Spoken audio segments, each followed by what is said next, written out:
Hello, friends. You're welcome to today's session. Can you see my screen?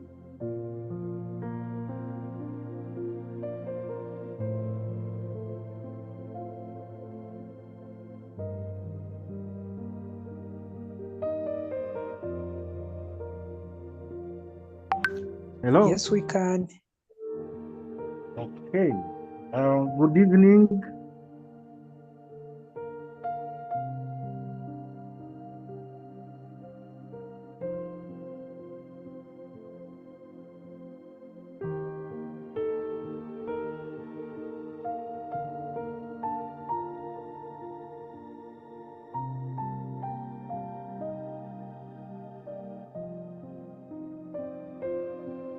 I think we can start. Others can find us on the way.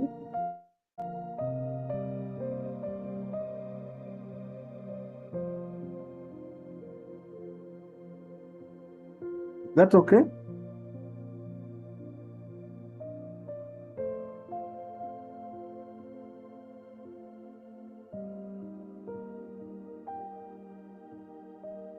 Timothy, can you lead us in a prayer as we start?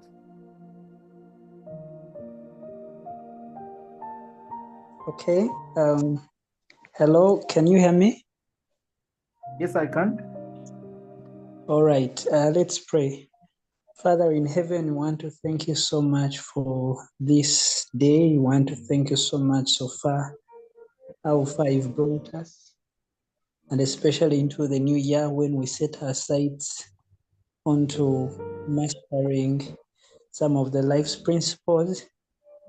And we thank you for the opportunity this evening yet again, where we have a session with our master, Gerald Businge. We pray that God Almighty will be with us and help us in this session so that we'll be able to learn so much, get the knowledge, so that we'll be able to live a life that is transformed. And especially when we're looking at trying to learn about starting with the invisible to the visible, we pray that, Lord, you lead us through this session. We pray for our colleagues who are not yet here that you remind them, you'll get them here.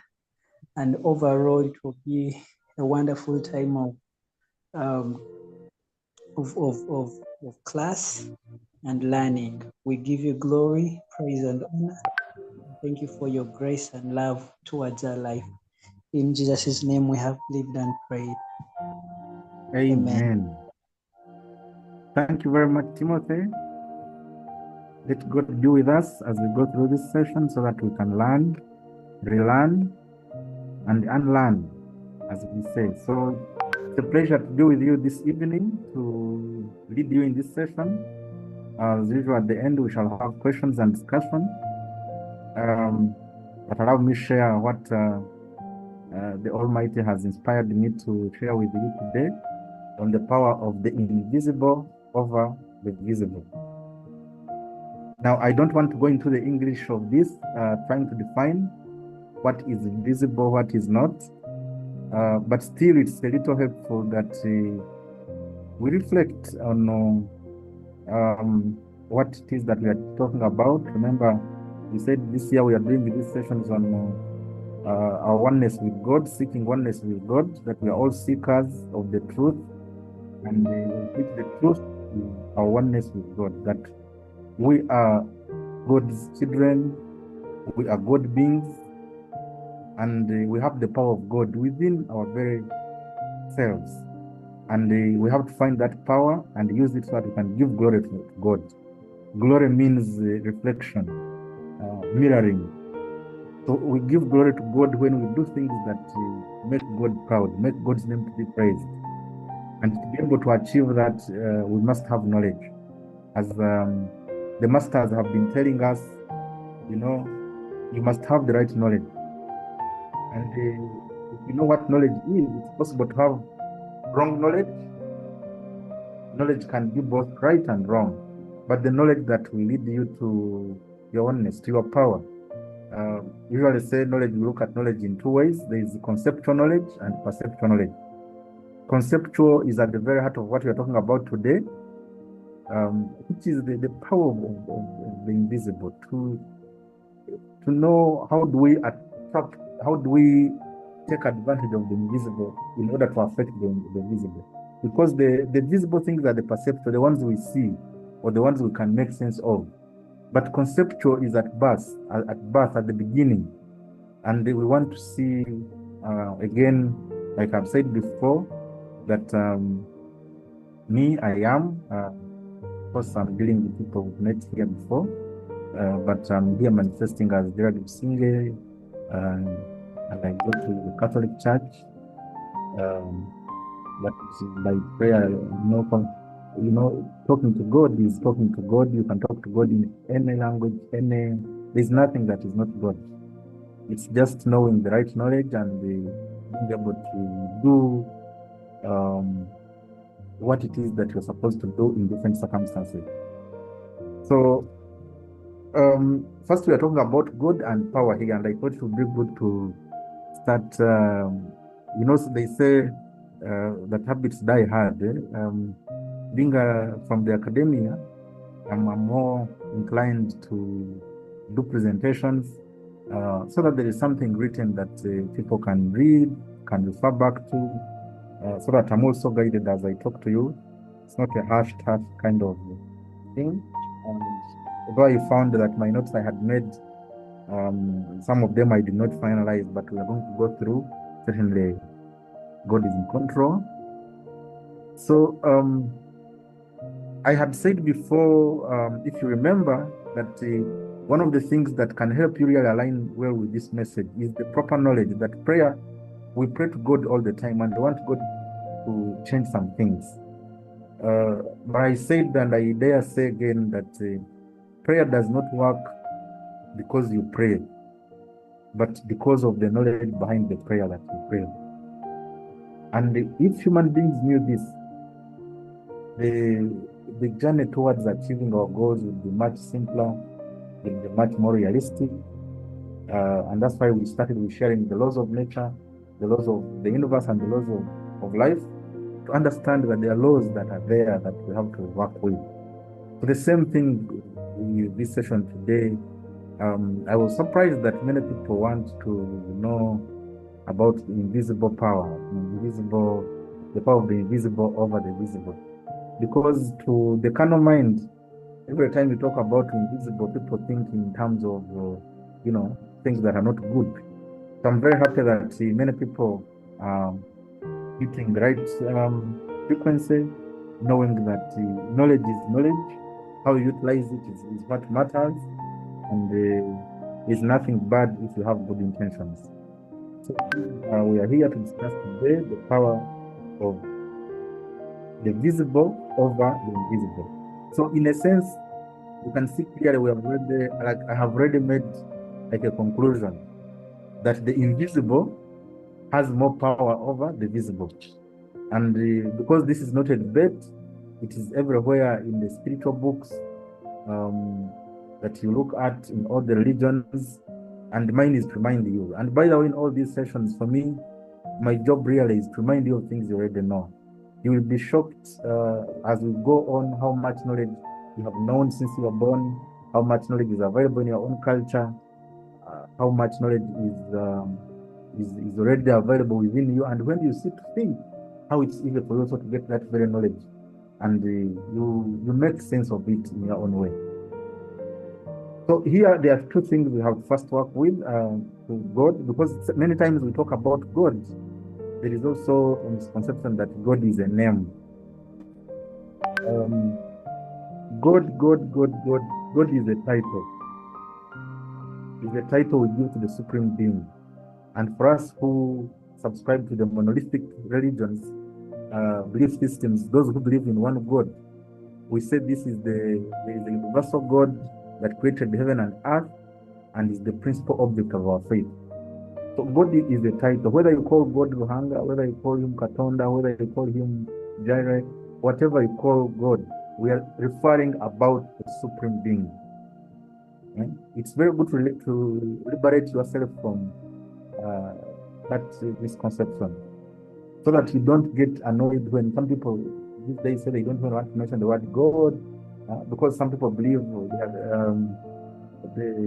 the people who don't believe God, but others have gods, like in the polytheistic belief systems, where they believe in several gods. Like there is a god of, even our traditional systems here in Africa used to be like that. There was a god of mountains, a god of hunger, a god of rains, a god of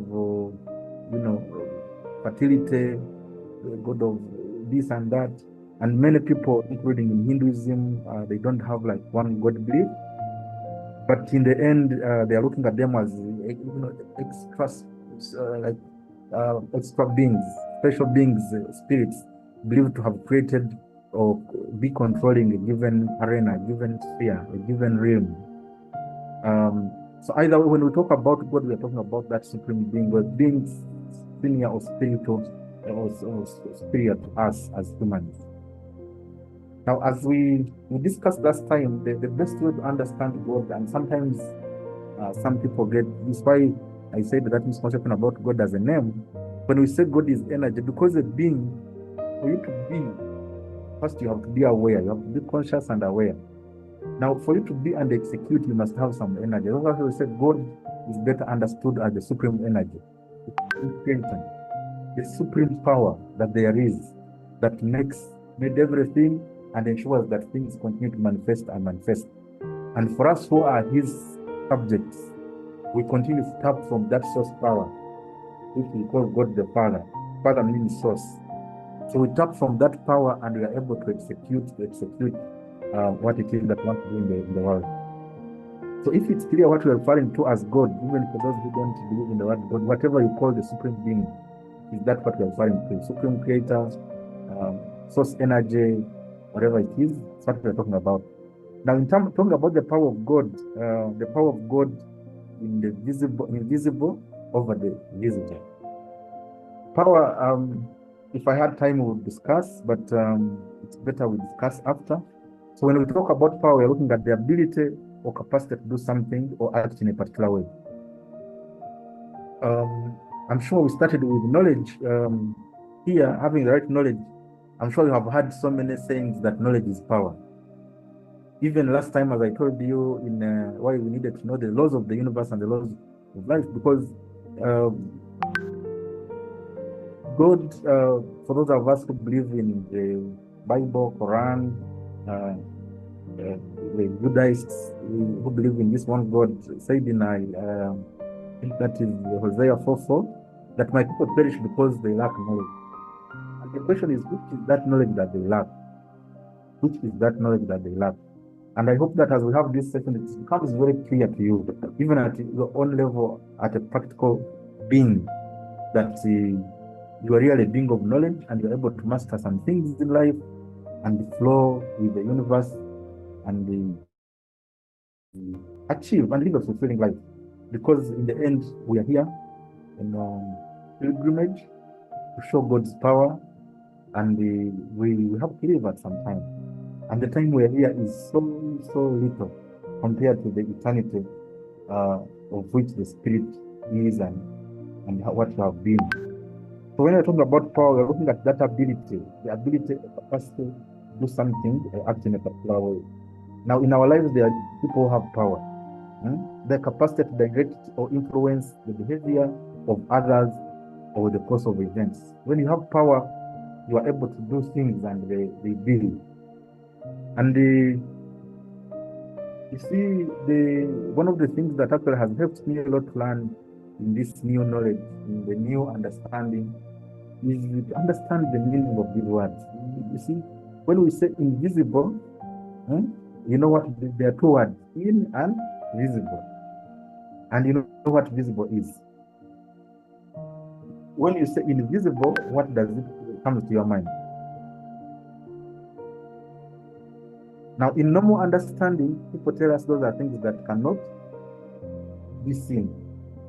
But actually, invisible means the things that are behind or inside those that are seen.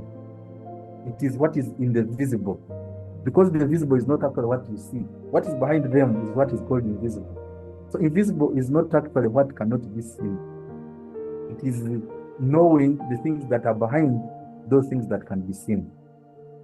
Therefore, having the power over the invisible, we are saying we need to have a good understanding, a great understanding of the power that lies. Of course, we have visible things. We are also God made visible. We human beings, we are God made visible.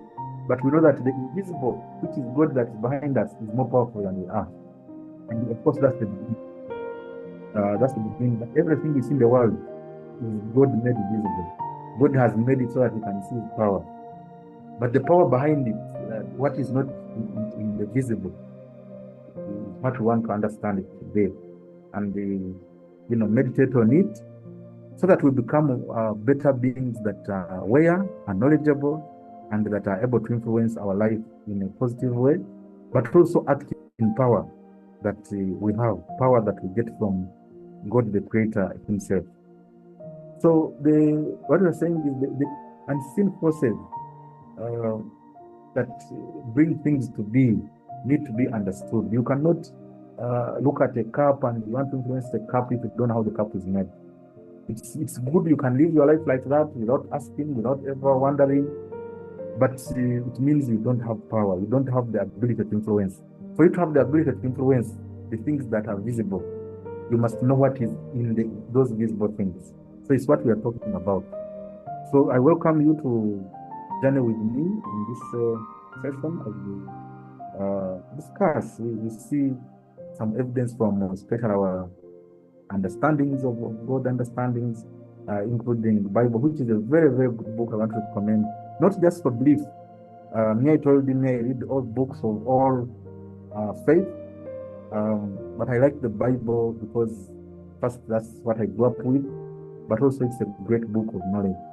If you see the knowledge, both the visible and the invisible, you cannot fail to be in awe of God. In awe of God. It's so phenomenal. Like, everybody should have a time to study and understand that book and get wisdom, because wisdom in the end is what we want to achieve. Because it's wisdom that they tell us is greater than everything you can ever own in this world. Wisdom and a greater understanding. There's this Chinese man, Grandmaster Lu, who has said that the invisible is more powerful than the visible. So this concept is not only in Christianity, it's available in all religions. In other words, what you see with your two eyes isn't the whole truth. The things that are behind the making, what they intended, is not always seen in what you see. So when we strain to see what is happening and focus only on the visible, we miss what hasn't been seen. This is why we're having this session. That when you look at things happening in your life, when you attempt to understand them by seeing what is happening, you can never understand it or never get the true picture until you know the invisible, what is behind that which you are seeing. So it's what we are here to talk about today, the power of the invisible, what is in the visible over the visible. And in this, of course, these are all concepts we shall talk about in detail, each at their own time. We know that in the beginning there was nothing when the earth was being created. If you look at the Quran, if you look at the Bible, if you look at the Judaïsts, those for us who believe in a one God system, but even the people in science who talk about the Big Bang, they tell you that like the world that was there was destroyed, then there was nothing, then things started forming from formless. So all things that we see in this world, this is the first primary understanding, is to know that in the beginning there was nothing, and all things that you have seen came from nothing. So before you think that the invisible, why should I even think about it? Why should I care? Is to know that if you are to create anything, if you are to have anything come about, if you are to influence anything, to have power for something to be, you must attack, you must work within the invisible realm, the invisible sphere. And with that, they tell us, for example, in the Bible, in the Quran, even in other books, if you look at the Tao Te Ching that most Chinese believe in, or the books of the Hinduists, the Buddhists, the Buddhists, they will tell you that we are energy, but that energy, we are an energy that is aware of itself. We are not like energy, electricity. So we are energy that is conscious, and consciousness is that which is aware of itself. So consciousness was there in the beginning. It's not so that there was nothing. Because the nothing, actually, if you look at it again, these are two things. Now, if we said God is nothing, there was nothing, meaning there was God. Now, if you say nothing, this is why I pray that you listen to this with your spiritual ears. Because when you say God is nothing, some people can go, you say God is nothing. In Uganda, people would say, so you're saying Tainamako, which is not the case. But nothing means no thing. No thing. So if you don't see anything, it's very easy for you to say nothing. That's what nothing means. Because God is not a thing. God is all. So the allness cannot be anything. The allness of everything cannot be something. Once you start to specify, then you have gone off the source. You have gone off the real thing which God is. That source energy, that source consciousness, supreme consciousness is nothing. That's why we say we create nothingness, because that's where there is power. Where there is nothing, then we create things. I hope you are not in here. It's not clear. You can ask. So we're saying consciousness was there, but consciousness is not the unawareness of being. What we call nothing is actually consciousness. But for those who are not conscious, they don't know that in nothing is where everything lies. Because in the beginning, everything was created and creation was done. So the process we are in is that of being aware of what was created and then making that what was created visible, be able to be visible for all to see. But that means that there are people who do that, have get an awareness that the things are there, then they know them, then they bring them into being. That's why we say that in the beginning, what was there, this consciousness was in form of spiritual creative power. That's why if God, for example, those who believe in Christianity cannot say, let there be this at the beginning, if he's not aware that he can create. There was the consciousness that is formless. They say when the earth was formless, that awareness knew what it could do, knew its power. The question is, do you know your power? Even when they say you are created in the image and likeness of God. So things come, there was this spiritual creative power. First of all, we are saying the creative power, the power to create anything in the world is not in the physical, it's in the spiritual, it's in the invisible.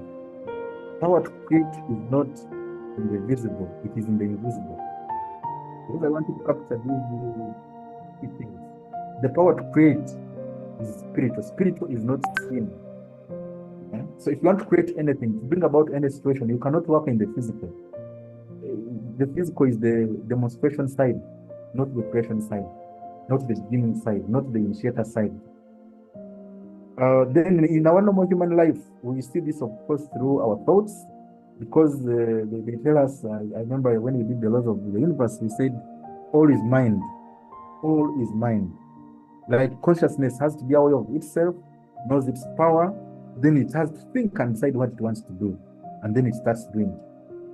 And before you start thinking about this as strange, I told you the other time, think about a child when a child is born.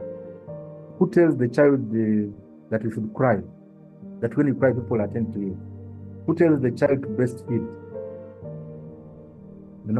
Who tells the child to swallow when they breastfeed? Like, knowledge is already available. Knowledge is already available to that who is aware. And the spirit, because they come from spirit, we all come from spirit. We come with the most important knowledge. Who tells the child to breathe in and out? Like, this very, very important information is already available within the species. You don't have to go to school to be told this. It's already there.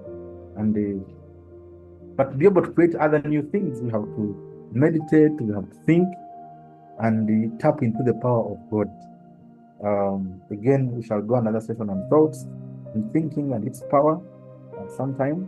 But have to know that if you're spiritual creative power, you must have a mind. That's why to be able to create, God had to create a mind through us, give us a mind, of which the mind is our soul. This is what makes you separate from other beings. At the spiritual level, we are all almost the same. Of course, depending on how you place your spirit, if you know you have a connection to spirit. But at thoughts level, we are very different. It's where our uniqueness lies.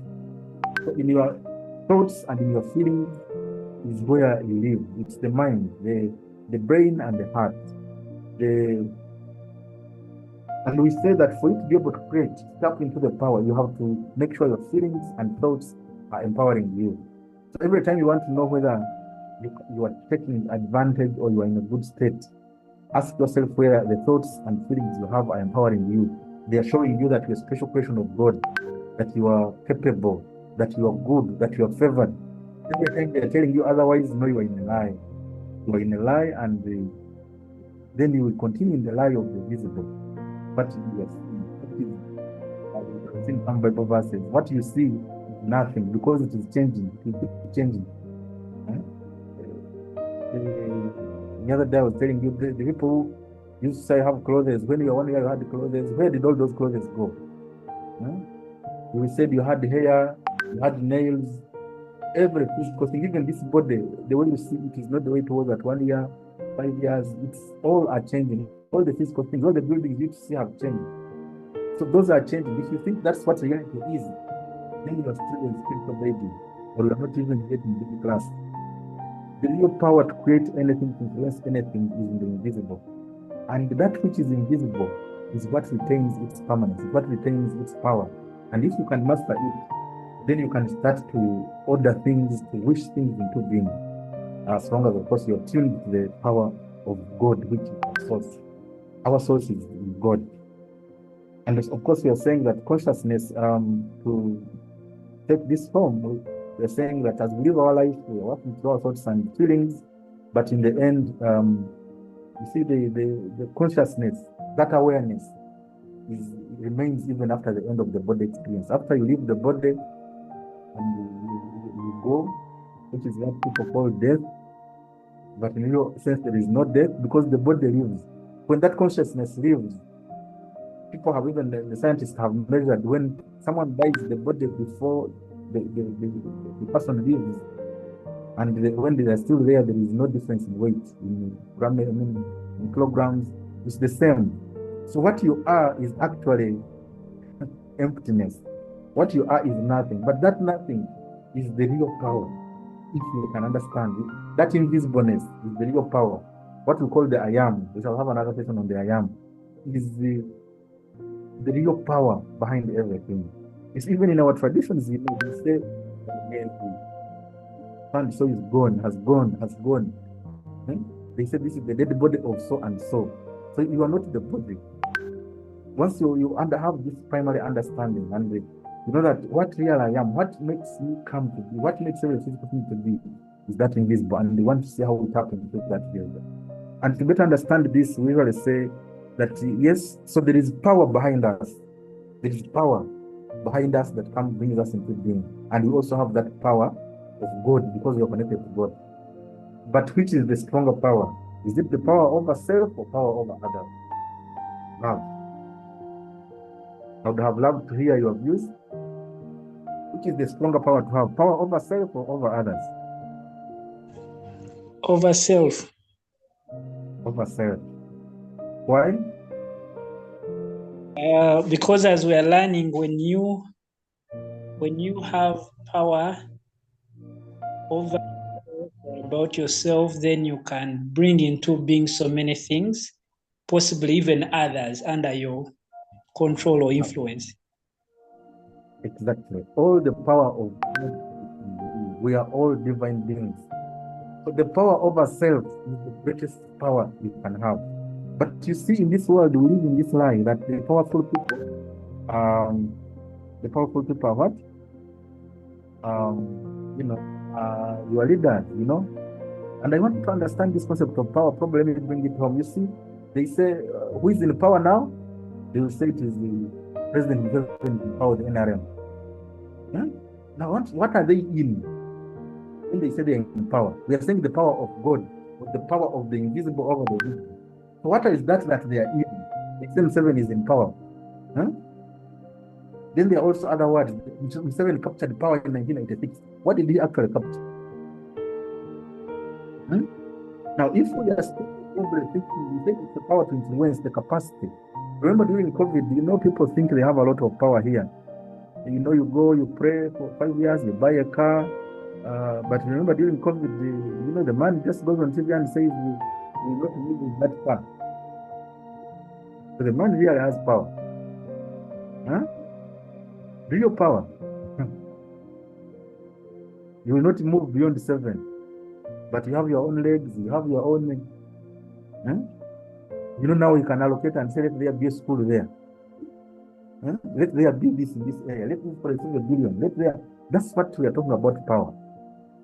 But now many people, because of this power system in the world, they take a lot of credence in power in terms of the power over others. Huh? Well, that is very powerful, but you see, when you get, and I'm sorry to use this word, drunk with power over others, you have to lose power over self. Yet the real power is in having power over self. That's why we see, and please, I'm teaching you so that what I have also learned, what I've reflected on, so that you become a free citizen of God. Not to go and start arguing with anyone. But you see, when we tell people that the people in power, for example, they say that they have security. And you know what they call security? Their power, they show it in terms of having guns around, having soldiers, and then they say we're in power, we have power, we have security. But you and me know that that is insecurity and not security. What is insecurity is actually insecurity. Because the person who has power does not go around worried that someone might do anything to me, someone might kill me, might. So these are the challenges in this world, that if you don't understand very well the invisible, because even the poem 7 captured is invisible, it's not there. Is there something he captured, that he captured power? When he's in power, what is he in? Is it a lake somewhere that he's in power? When he says, I'm exercising my power, what is he exactly exercising? But you know that he has power. Now, the power, I am here to tell you today that the power you have is greater than that power. That he that does not need a gun is more powerful than he that needs a gun. He that does not need 5 soldiers to move around is more powerful than the one who needs soldiers. But because the world is physical, want to see the physical, they believe the falseness in those things. I was training some pastors in some time back, and I was telling him that the people who know the invisible, this is the era, the time to really have power in the invisible. Look at a boy and see generations and generations of people that are coming. Look at grass and see milk coming from cattle. To see the things that are not easy to see for the common eye.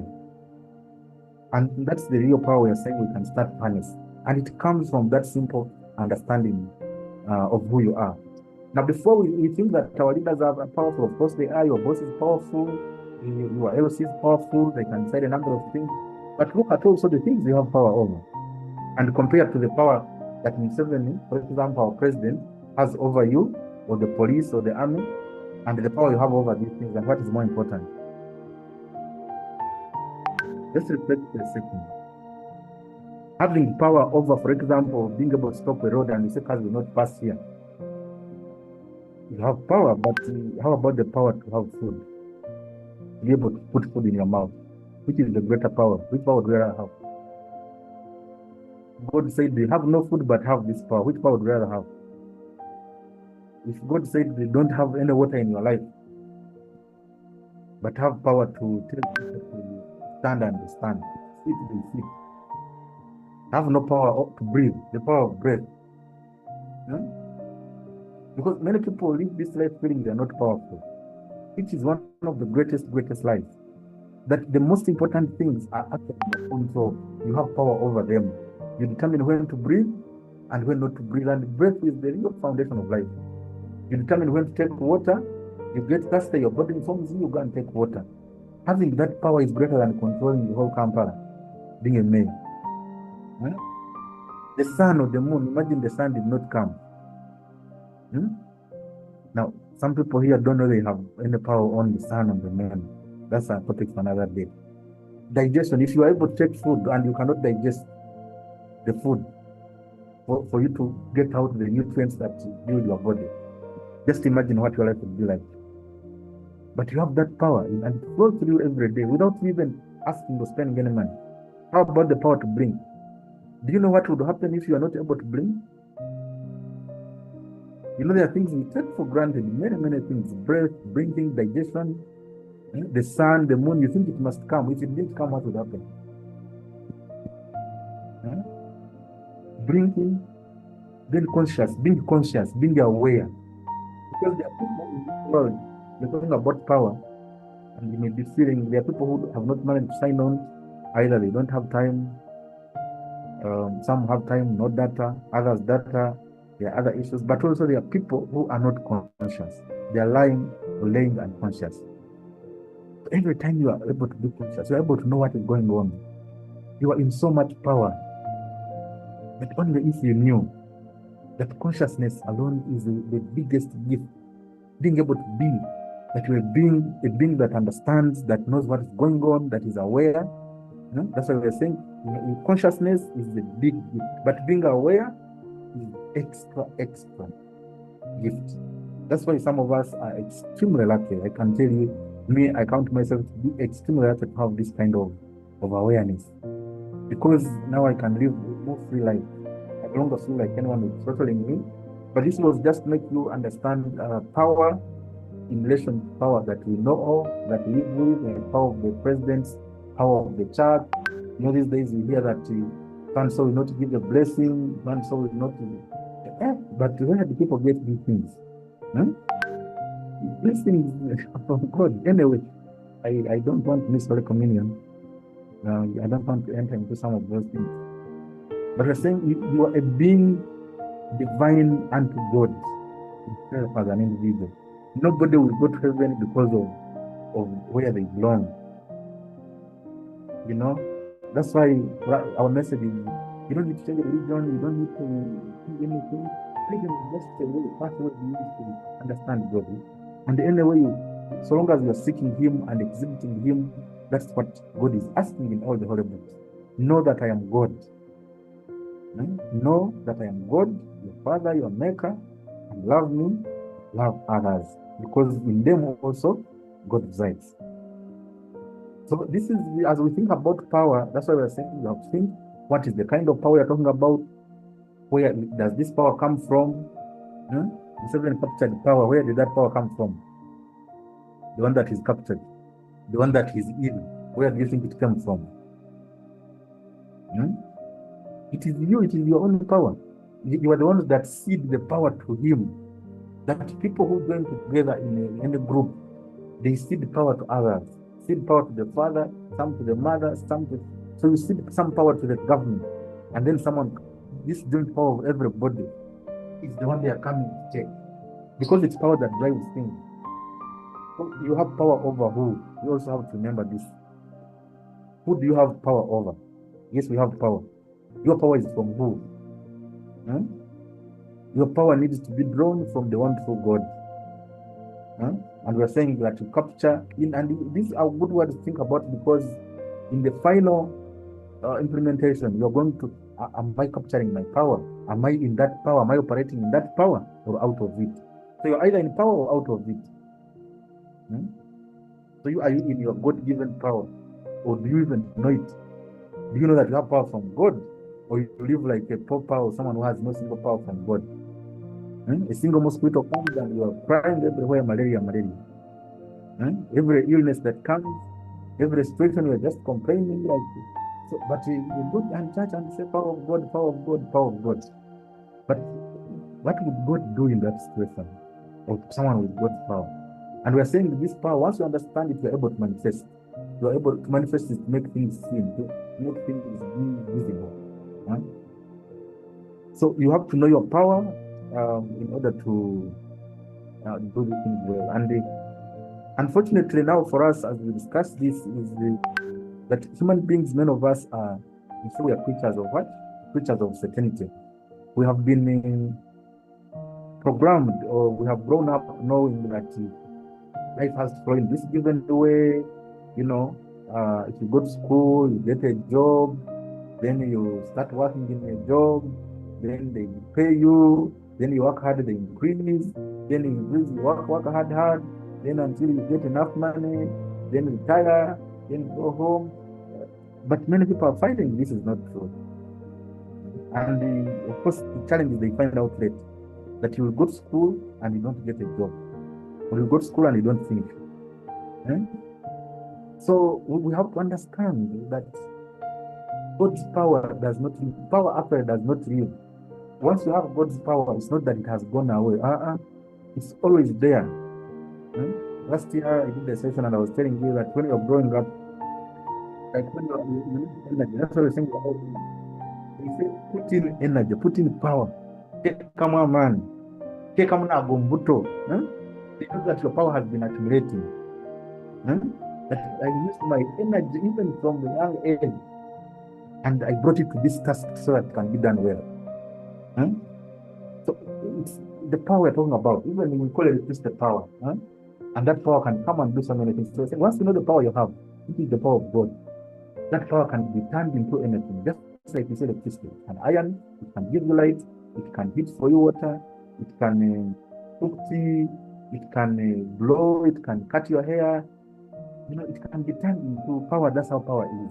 It's a force, a force that is capable of doing so many things. Now, we remember from the Bible, you will know these verses. Some of them will look for them. You might not have time to go through all of them. We are saying that if you understand God, that our power is from God, then you will know that God told us that He knows your journey from the beginning. That I am God and there is none like me. I make the end before the beginning.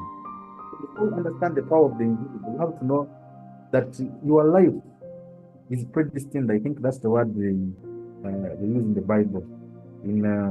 This should be like your life is. God starts with the end before, and that's what we say even in planning.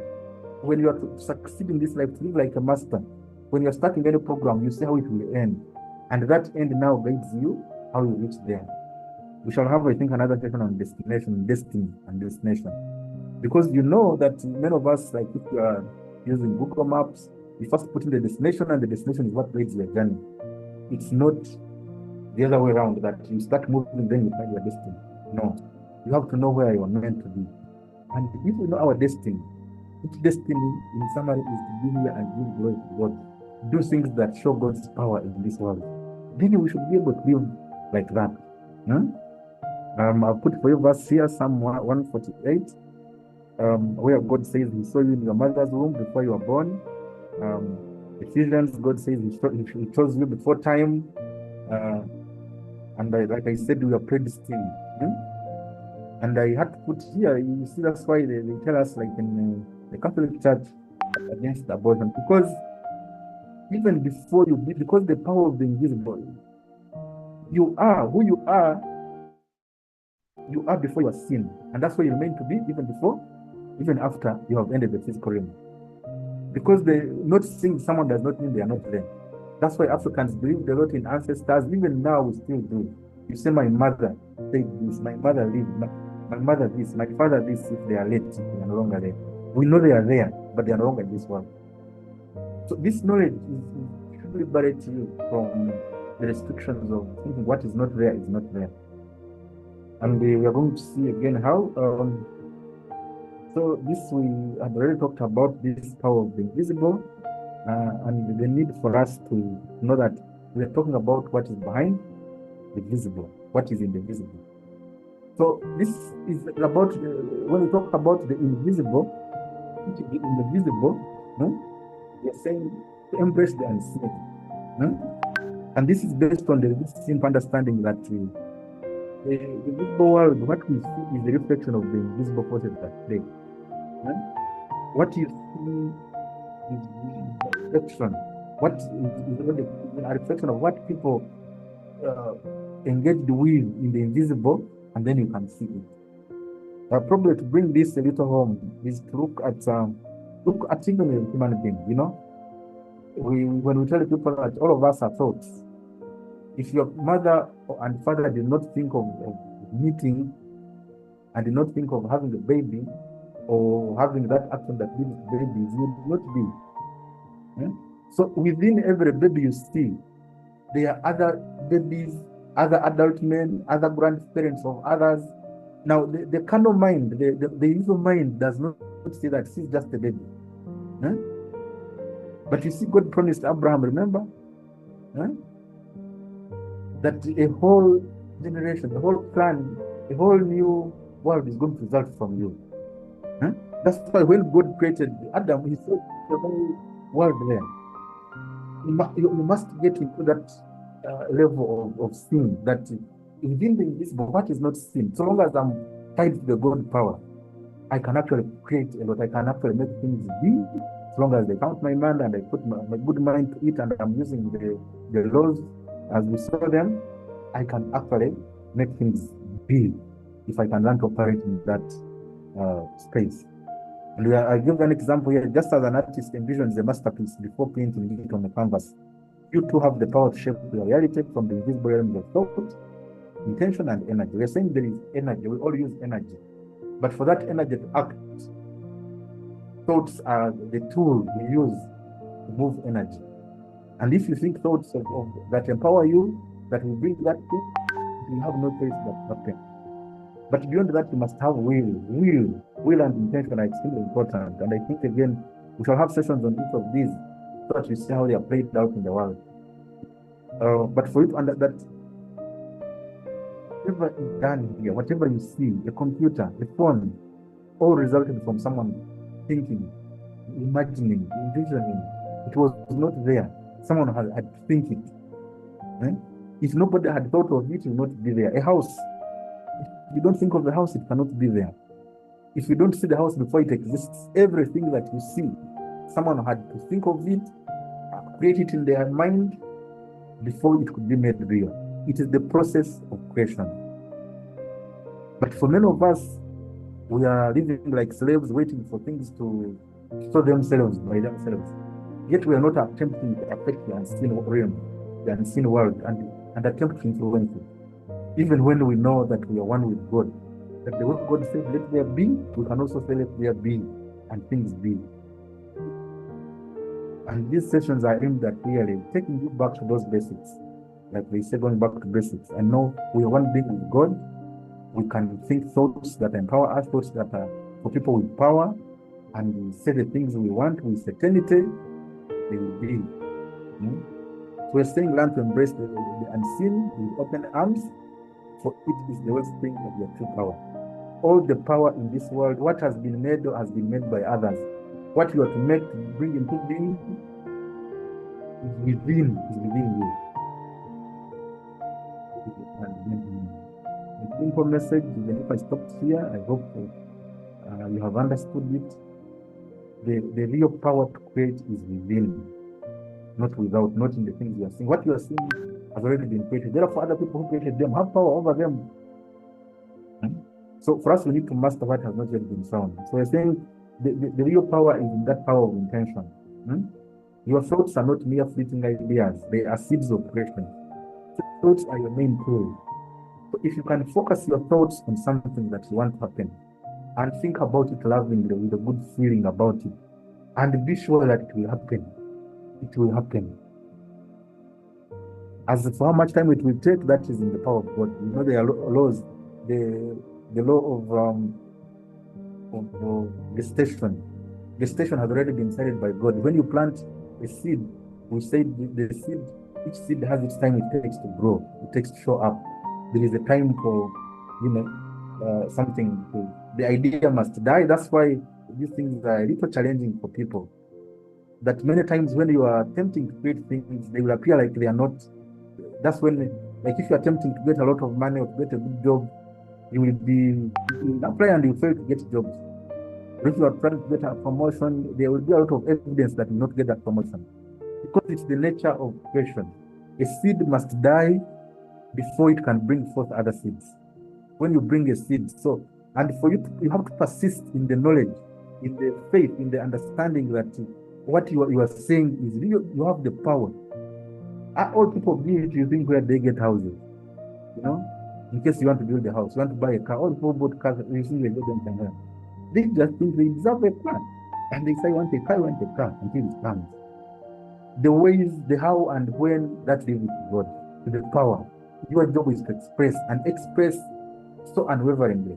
Like you must be sure, like in Uganda, I hear that Bang Gumunga ever said once. Like be so certain. If we can master that level of intention, that this is what exactly we want. Some of us don't even know what we want. You're flitting between this. Creation is in such a way that like begets like.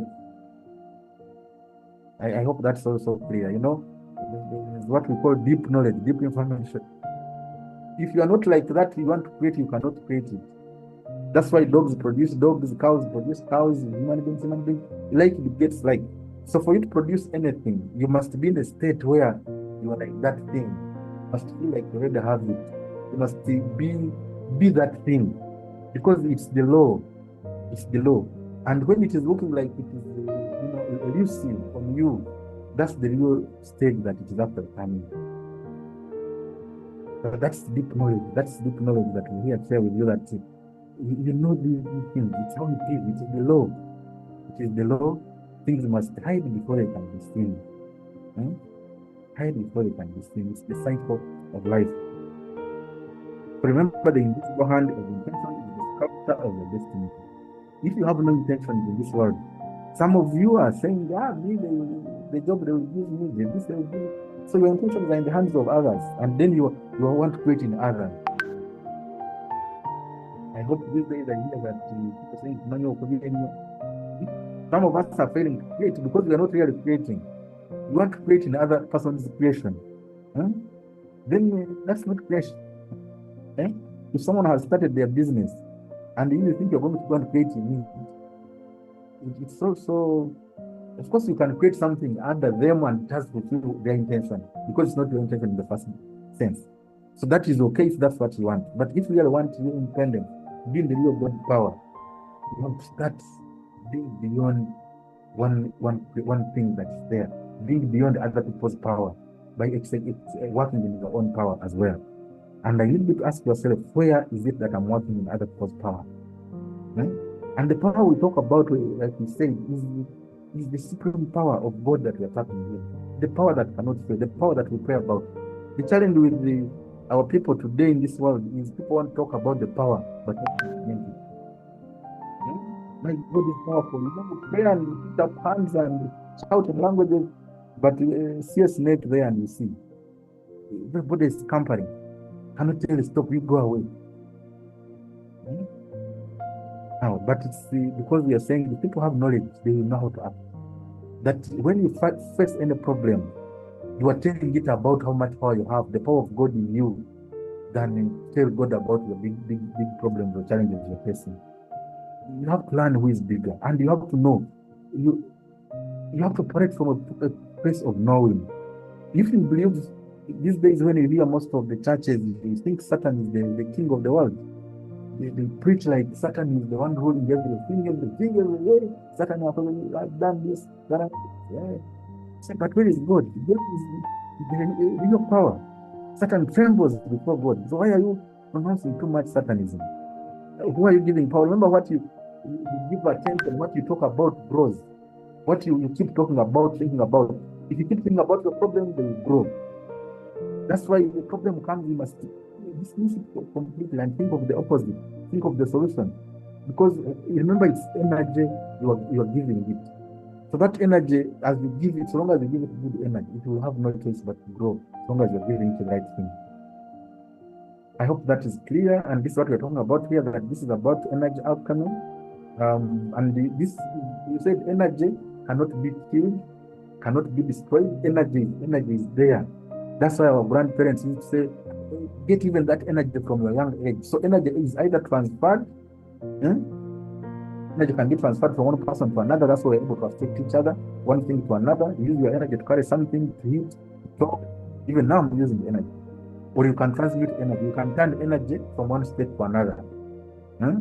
And this is the primary knowledge that people need to have really. If you do something negative, it's not going to help you. You have to be in that knowledge. We all feel it. But you have to know that if I want to create what I want, then I must turn this negativity into what? Something positive. Think of the things you want. If there is no money in your pocket, think of what you would like to do with money. Think of yourself with money, what will you do? Because it's money you want, not lack of money. If there is chaos into your life, like you have tried to get this here, it's not working, here is not working, just think of yourself with that situation where everything is working well. Because what you think consistently put effort on is what will finally happen. It is the law. When you see that Museveni went to the bush for how many years, you think it is that power they just go and grab it. That you grabbed it also. But you have to be consistent at your intention. There is no mistake. People, God in this world has given to humanity. If you don't put time on your dreams and your what you want to achieve, on your studies, it will end like that. It's not, there's nothing like they hate you, they don't hate you, they like you. That's not it. It's you, what energy you're putting into that thing, and how much you focus on the things that empower you. I think by understanding this and consciously directing the energy within, you become a master of your own fate, of your own life. So, and this is really aimed at helping you to this transformative power you have, that you can change your situation. You can change any situation. Again, by knowing the things you can change, especially on yourself, you send power on yourself. You can decide what you do, especially when you have armed yourself with right knowledge, which is what my humble self here is attempting to give you. Remember, I told you, even if it's one person, it does not matter. If one person just knew themselves, knew the power they have, that all the circumstances are temporary and fleeting and moving. And if you continue to live in other people's lives, that's how your life is going to be. But tap into your own power so that you can grow your good being and you have a fruitful life. Because remember, the first one of the first laws was be fruitful. You shall have a session on being fruitful, what fruitfulness means. If you're not fruitful in this world, you have lived like a loss-making business. So this is about connecting with the universal flow. We said universe means uni and verse. Universe. Uni means uniform, united. Verse means song, the flow. So universe is a united song. We said the last time in the laws that the first law is the divine oneness. Everything is connected. If you know that plants have power of God, so if you are feeling weak, a plant can give you power. But later you find here someone hugging a tree and you see. People will think you are mad. But this is simple knowledge, and the people they call so-called developers or what, they know these facts. You find people taking the herbs, they know that if you want energy, if everything is energy. So in cultivate, there are those plants that will do that. They have energy themselves, and God made them to keep replenishing you. So once you know that as spiritual beings, you are living in a connected universe, and you can tap from all the other variable energy, not only your universe. So you need to attune to this flow of energy. There are also seasons. We talked about that flow the other time. If you plant, even if you have a good seed and you plant it in the dry season, you know what will happen. No, not the seasons, my brother. This is not about being that God loves me. No. They say God is a just God, that the sun shines on both people. You should live laws. That's why I want you to be very careful, my brother. Because some of the things you're praying for, the people who don't even acknowledge God have them. I don't know if I have said this badly. That many of you, the prayers you have, there are people in China, in Asia, like they don't believe in Christ, and they have this. The sun shines on everybody, the rain rains everywhere. It's not about your Christianity. It's about understanding your godness, your oneness with God, and in whatever way.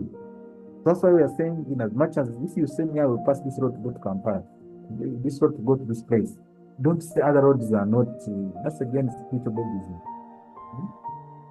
Understand God beyond religious groupings, religious beliefs. Because you and God saw you before even those things were created. Saw you before you were born. Seek that direct connection with the Almighty, and then you can live in your full power. Because remember, we are saying once you give your power to others, others will start deciding for you. Others will decide when you can pray, when you can have what. But if you have not given away your power, nobody can take it away by force. Will exercise it. That's why if you decide to pray, you pray. You seek forgiveness, you seek it. But if you say, for me to get forgiven, I have to do it in this way. It's you, it's you. It's you. God actually has created you. That's why I had to show you the power you have. That the most important things, you have power over them. Nobody can say stop breathing. Because God forbid unless they are killing. But if you know that you have power, you also chase away all those kinds of possibilities that someone can come to touch you like that. But you not engage in things where such bad energies can come to you. So live in knowledge. Let's live in power. So there are energies available across the world. There are energies, and your job is to be in the flow of these energies.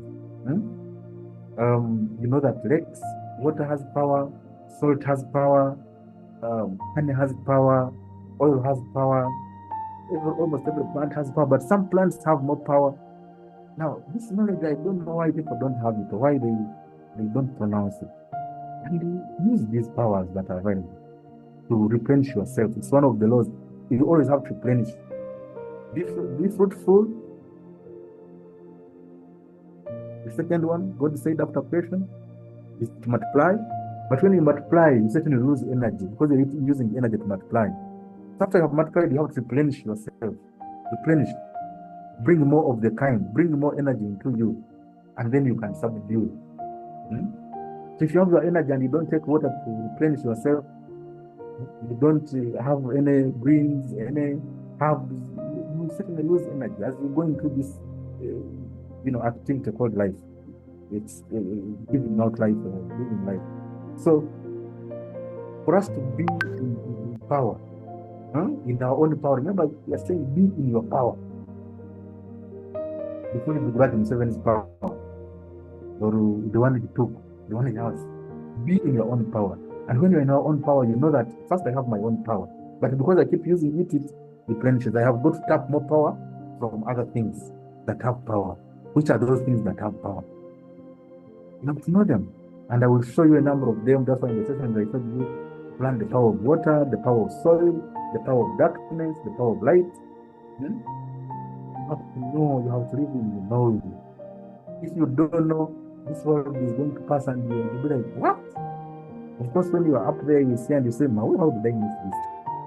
But luckily, God commanded some of us on here and share some more knowledge of the power that He has freely given to you.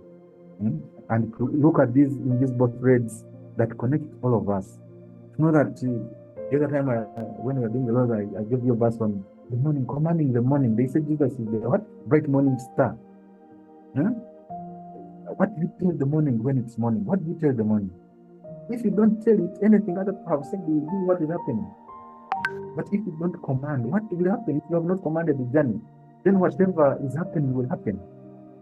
But it's you failing to be in power. If you're in power, you will know and you start exercising that power by saying and thinking about what you want. Think about your safe journey, not accidents.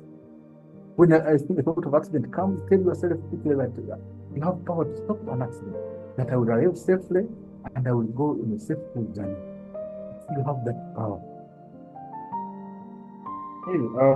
Let's say it's also about cultivating inner resilience, because you see, again, the devil, what we call the devil or the Satan. I think I have a section now that I put on the power of the Christ. You see, these are concepts. It's like me, I'm called the Businge. But Businge is my name, but I'm not I'm not the peace that Jesus said, I give you peace, my peace I give you. Now people think Jesus is only a person. It's not correct. That's the other challenge with our religions. Jesus means the power of God that saves. God saves. While Christ means the one that is one with God, the one who is enlightened. So to become a Christ is to become that one with God. That's why Christ said that I will be in you and you in me. We all have a journey or a death to become Christ, to be in Christ. And because the human being is created with this duality, there is a duality, like we have two voices always. The one that favors you, empowers you, and the one that doesn't. That one you think will manage. You apply, you think you will succeed. They only want to give this credit. That one, people in your village have never got a car. Now you're going to buy such a car.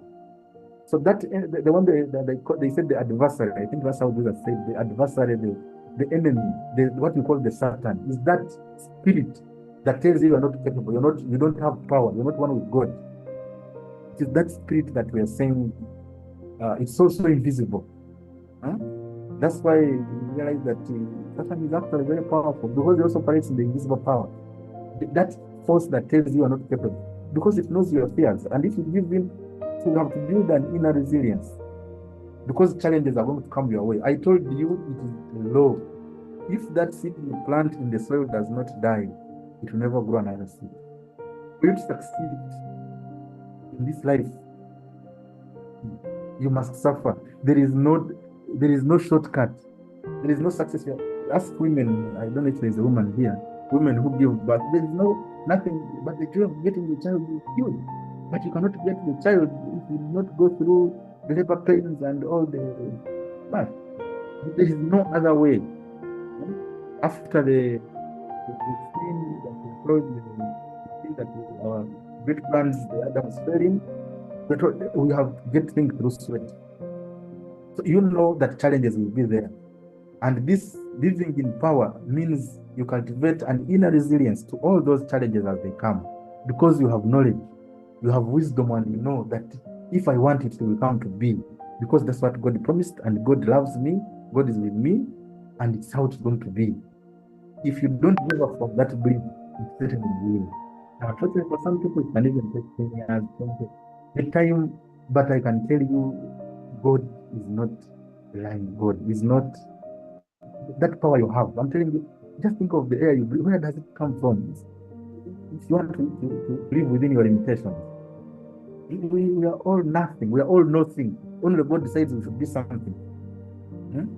If just air was withdrawn, or they brought carbon dioxide only, or this chlorine that can kill you in how many minutes, you have gone, my friend. So if there is all these good things happening in your life, you're able to breathe, you can eat, you can digest your food well, you have water, you're already in so much power. And those things themselves are powerful because they can replenish you, and you regain your power, your energy, and you'll be able to meet your daily obligations. So the challenges will come. It is the law. I think in the Bible, we can even do a session on the dark night of the soul. Everybody has to go through it before finally winning. It's actually like a test, just like you do your name. You have to pass through a situation where, like in your seeking, things look like they are going to fail completely. Your body is not even there. Huh? Remember, I told you Jesus had to cry on the cross. Everybody faces it. But when you have that, even in your cries, know that God is there. God is there. And finally, you will win. Because all people, if these people you call bushmen told you the struggle they went to capture power, you will be shocked. And how many people they lost, but also how they survived. It is that ungiving up spirit, the spirit that perseveres, that finally wins. And the choice is yours. If you see the first obstacle and you want to turn away, that is not for people who are going to. We're saying this is about maintaining that connection with the invisible. So when we talk about the invisible, when I was saying, I told you, some people think it's a mysterious thing, it is out going inside or just your knowledge that if I can keep quiet, I go in the quiet and I think of the things I want and connect to my spirit. I be quiet, talk to my spirit, because everybody has a spirit, which is the higher you, which connects with God. Talk to it and tell it what you want. And you have to say, the Bible has said, ask and it shall be given. Seek and shall find. It's about that connection. Knowing that you have a source, you have a Father, who is God. And as long as you're sourcing from there, you can get what it is that you want. So this, of course, this illustration on self-discovery and empowerment, so that you understand how you realize yourself, what exactly are you, be able to claim like this, and to be able to put up of all those satanic voices, the voices that tell you can't, it's not possible. That's not how it is. The bishop has not said that. The priest has not said that. It's not about them. Everybody is living an individual life. They can guide you, but learn to be discerning. That's why he said wisdom is the ability to discern, to tell whether something is for you or not.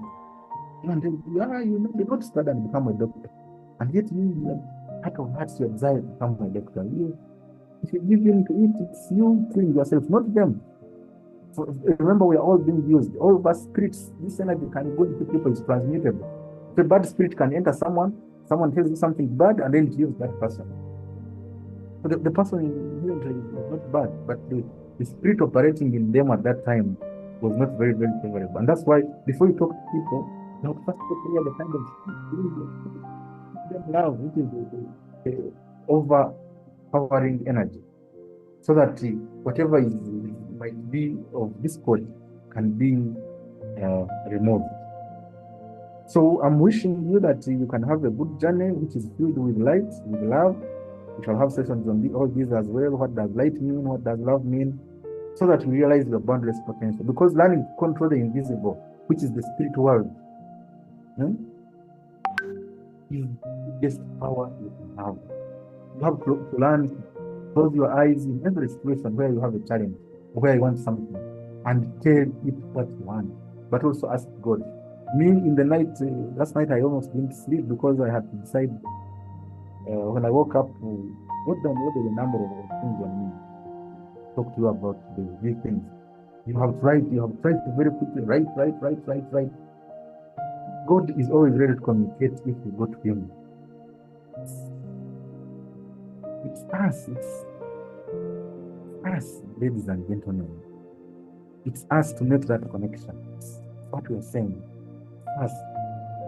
You know the mind of God. The mind of God is to create people. God created people who are like Him in His own image and likeness, so that they can come and represent Him on earth. And you are the people, you are the God that is here. What are you doing? But you have to get, it's like the RDC, your power comes from the president. So you are the RDC of God. What are you doing with that power? Or you move around like a headless chicken, as they say.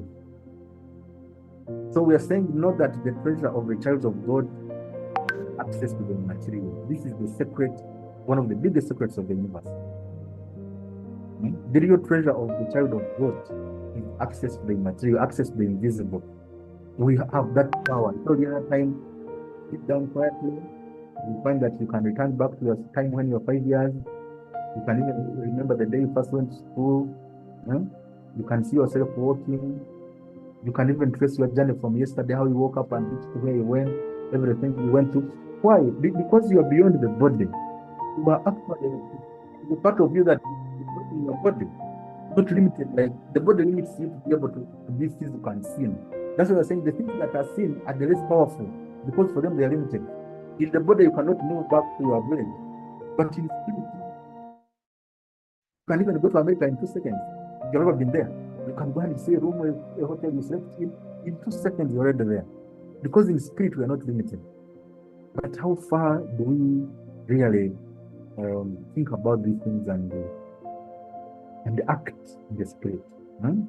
So we're saying in the Bible warns us, don't be carnally minded. Being carnally minded is not really being satanic, or people say, quote this. Carnally minded means you're actually based on the 5 senses.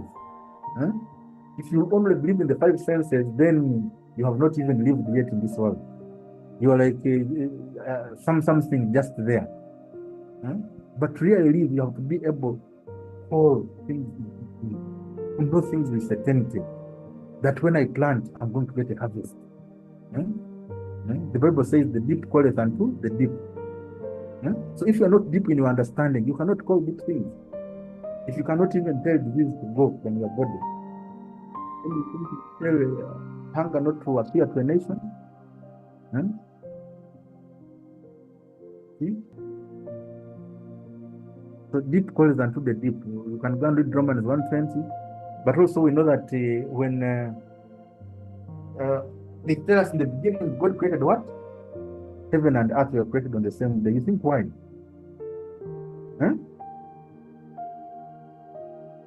Have you ever asked yourself? And the earth which you see was created out of the unseen. So if the earth came from the unseen, what created the earth? God. So that power that says, let there be, let there be, let there be, is the real supreme power. So if it managed to create the whole earth, now how about you just, you remember you are creating God, you're not creating originals. You're saying God bring that animal that is there.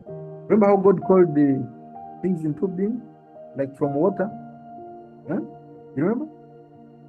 Let fish come out. Like he knew it was there. That certainty we're saying you must have. If you want money, you know money is there. You want a job, you know jobs are there. You want a house, you know houses are there. Let there be a house for me, a good house of this nature. Your job is to keep thinking about it. If you're a child of, you know that things exist before they are seen. It's what the Bible is full of verses telling us this. I want to give some of you are here.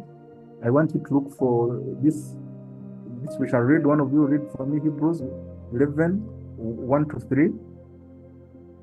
Hebrews 11, 1 to 3. Because this is telling, I think Timothy, you read that for us. You look it up so that when I finalize, you can read it for us as we conclude. And then 1 Corinthians 2, 8 to 14. Who is here? Singoma, I don't know if you're able to get that. You're able to get for us that verse. 1 Corinthians 2, 8, 14. But in summary, we are saying everything immaterial is eternal. What we don't see, the real result of everything we seen. So it is where you go if you want to bring things into being. You go to God, you look at the people you have. You look at other people's houses and you want to have a house. That is not godly. You have to create from the unseen. And the unseen is in your spirit world. And your spirit world, its power is connected you to God, who is the absolute energy, who is the absolute power. And to maintain that connection, we are saying you have to maintain consistent thought of the things that favor you, that I yeah. Then I've given you here 2 verses as well. In Proverbs 4:7, they tell us to have wisdom, because wisdom is the fear or acknowledgement of God as the power. Wisdom is the principal thing. Therefore, get wisdom, and with all they get understanding. You have to understand these things.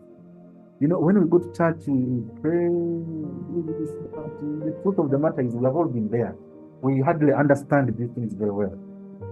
Sometimes we think the invisible or the spiritual world is for saving, for this. It's not. It's just saying, go into that film that things have needed, happen, ask and command. So you see people here live in fear of those people have realized. Now, some people use it for the bad. Who are the satanic now, the enemy. Somebody which can torment the whole village, and you say, can't just one person raise up and command this person that power cannot work in the name of God? Because the power of God is greater than all that one. But because they know you will not go there, they know you cannot go in the spirit, you cannot go in with the quiet and commune with the spirit. And say, my spirit, my higher self, let my spirit do this. Let my spirit enable me to do this in the name of God. Now, it sounds simple when we say it, but unfortunately, it's how it is. All people are just declaring. Someone will declare something bad on you, and it will be. Because they have said the word, and the word is the creation, is the seed of the world. Remember, the thought is the real seed, but to plant it is the word. We plant it with the word.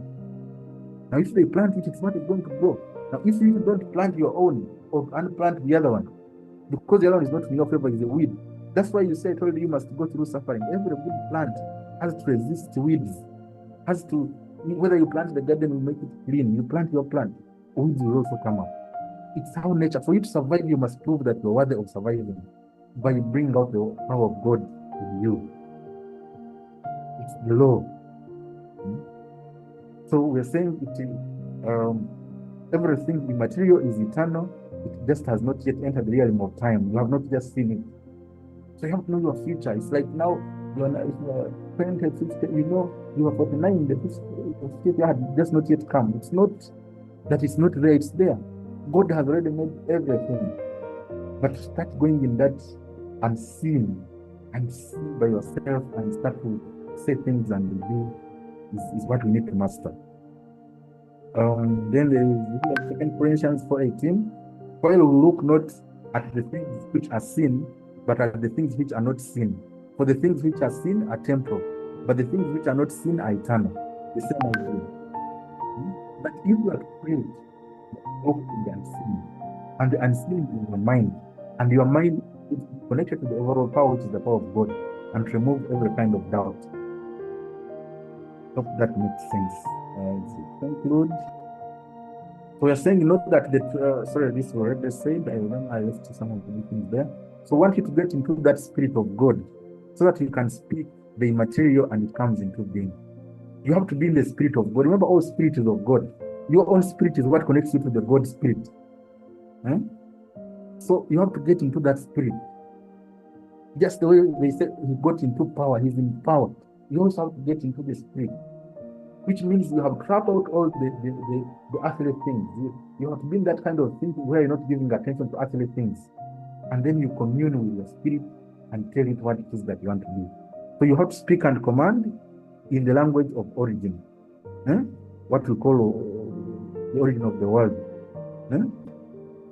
By the respective spirit. Create something, give it a name, give it your control. Thoughts and emotions, what we take with already said. But you have to command. You have to command. It's the language of the spirit. You have to say, let there be. Let things be. Let me have this. This is what I want. Let it be there. It's what the universe listens to. It's what the world listens to. And if you don't say anything, you're going to live by what other people have said. And then you have given away all your power, or you will have your power unutilized. So you're saying this works with your thoughts and emotions, and they tell us in the Bible all things are possible for those who believe. There are a lot of verses in the Bible on this. So those who are in Christ, not in Christ, it's not for those who are, we are saying all things are possible for those who believe, not those who are Christians, not those who pray. What I said that you see the things you're praying for, the person who has never prayed has them. Does not believe like you, a Muslim has them. A person of we have a man calling himself God in our area has these things. But because we all have the way we tune to God, the overall power, and whichever way you tune in, so long as you trust it will be. But now you has known the light which is Christ, the light that saves. If you are in that power, you're even in a much higher power than it's like you're using the main road instead of the panyas. So the biggest tower, remember, again, as we conclude, the biggest tower in the world, because we want to bring home this idea of the invisible. The biggest tower in the world has no shop. You know about Amazon? People buy from Amazon like it's the biggest shop, but it's not a shop in real sense. Someone put up a market and are selling.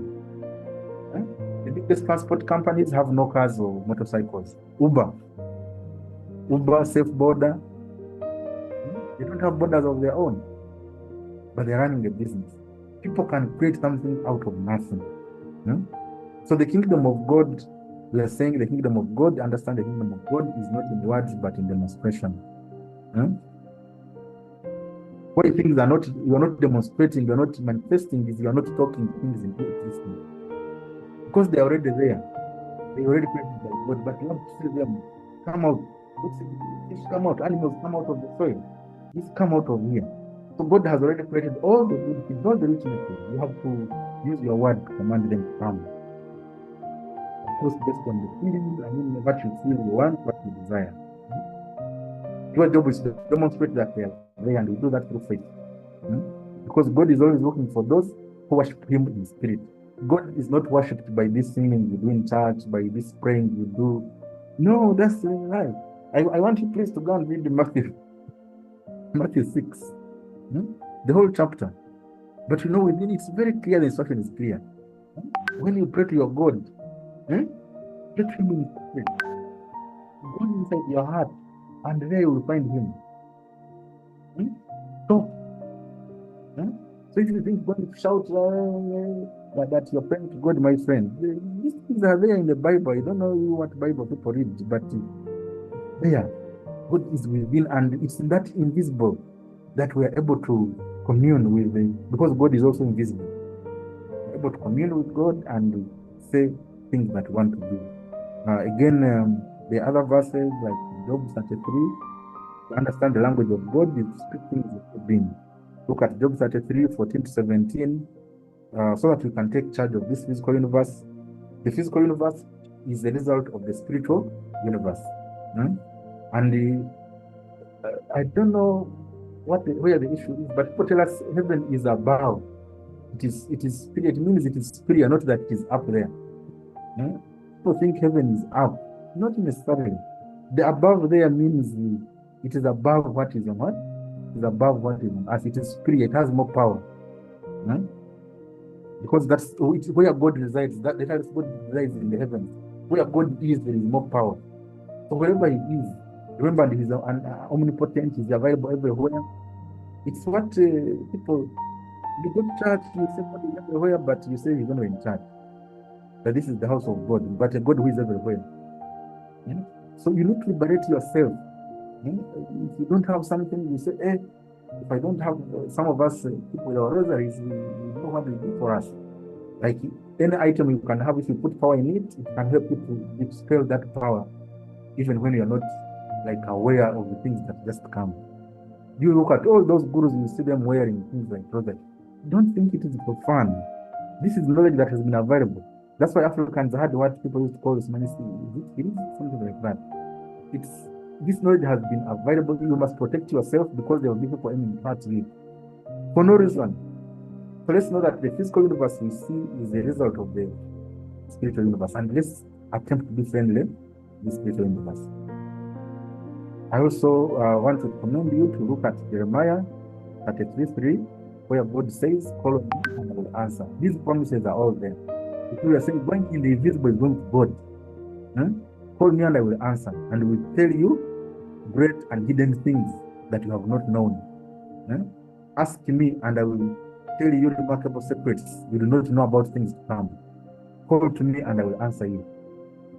These kind of verses are so many, but you have to go in quiet.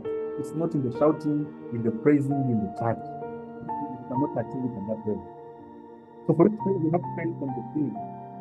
If you want to achieve from this work from the invisible, you have to create from the whole field of God, the whole field of creation, not from things that are there. If you say your knowledge will be based on only the things they teach in class, they teach in school, you know how you're going to suffer. Not everything is being taught there, neither is it being taught well. You have to seek because the whole world is available. You have to seek information. Things come to those who seek. It is the law. First, those who ask, then if after asking you must seek. You cannot ask and just sit there. You must seek. You must continuously look around. The people who invented things had to test out different things, do different experiments before the final thing finally showed up. God does not give things on because it's against the law of creation. Remember, you're supposed to be His co-creators. So you have to show enough evidence that you are ready to co-create with Him. You cannot just think of an invention, you do it once and there you have it. It's the process. There has to be a process bringing doubt until you prove yourself clearly that you are worth it. So in this, we are talking about that once you keep going to God, that a lot of synchronicities and serendipities, we can again learn more about this. Like you start seeing things coming to you, coming into your life that help you because you have maintained that connection. You will be there and someone comes along. I'm sure those of you coming here, you must have had some questions, some seeking beyond what you are getting in your church. There are things, answers you wanted. Otherwise, God cannot have brought you to try to make sense of what I'm telling you. It's not for everyone. It's not for people who still want to live in the lie. People who still want to look at the things that they are. It's very okay. It's an okay world. But you see, things are going to change because we are going at a higher level of consciousness. People who are not aware of their power, they are going to continuously diminish or even live one's worst life. So there are things that will come. You will see these things happen all the time. Like we said, all of us, I'm sure, have ever witnessed where You will be in a town in Kampala, in a busy street, and you just look somewhere and you see someone you have wanted to see all the time, or you are OB long ago. And you just turn. What tells you to turn? What tells you to be in that street at that time? All these things happen. You go to a particular place and you find someone who is talking about the things you have been wanting to hear. So these things happen because of that flow in the universe. That when you think and concentrate on your power, you send out your signals, your energy to the world of what you want, the universe will bring you these synchronicities, these coincidences, these serendipities, and you will find that you are actually living your dream. You are able to get the things that you want. But you have to stay there. You have to stay there, my brothers and sisters. You have got to stay there. It's not a beeping. This is not a beeping game. You don't go there and then you come out today and you think you achieve there. And then, most importantly, remember we are saying the heart. Prayer, you have to go in the heart. So you have to have a coherent heart, a heart that is following God, that is loving people, that is, receiving, that receives and understands. It's only the heart that has that power, not the brain. The brain is a chunk of activity, thinking this, down there and there. But the heart knows. The heart knows. The heart has known. I told you I would do a session on the power of the heart. It's one of in my book I did on becoming ultimate masters. I don't like to say this is the favorite chapter of this section, but I really loved writing that power of the heart. From again the knowledge I collected from different places and from God's impression. It's one of the most unknown but unknown things. That within the heart lies the answer to everything. The heart knows everything. You actually already know everything in this world because it's when you connect to spirit, and the spirit knows everything already in the world. That's why when you're in the spirit, you have all the knowledge. You know the shortcuts, you know the right ways, you know the right time to wait, because you are going in the real place where there is real power. So you're saying the heart has your magnetic signature that draws things desired unto it, because it's the heart that feels, that tells you this is what you need, this is what will be good for you. And we are saying in the laws we looked at, including the law of assumption, you have to feel the way you would feel if that future that you want was there. How does an abundant person feel? You have to feel you already have it. So you have to practice that feeling.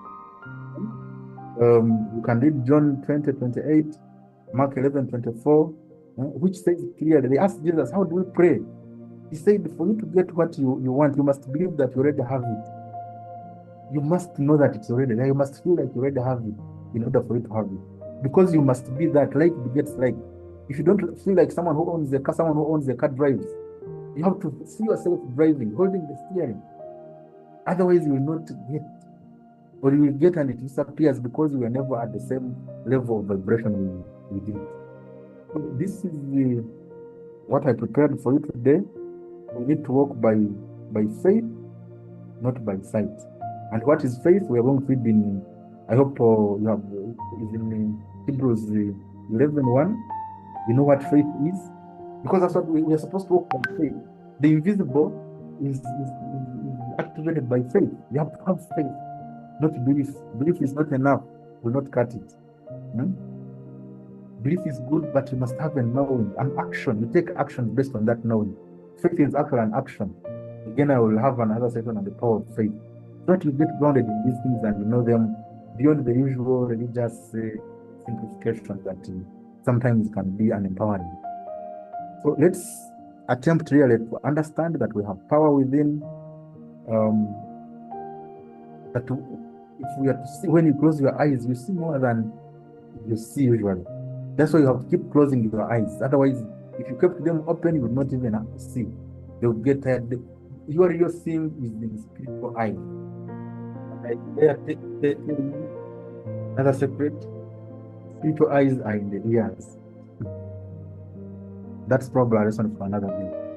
Because you must listen, you must feel, you must internalize the world, you must signal. Like they say, the antenna. The ear is your antenna. So faith only works by information, not by what you see. So faith, you have to give it information. And what does information mean? Information. It is being made.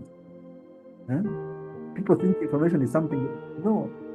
When you give your mind information, it is going to form it. What are you giving your mind? What are you giving your mind? So as we conclude, remember God is the I am, and this I am is the power of God.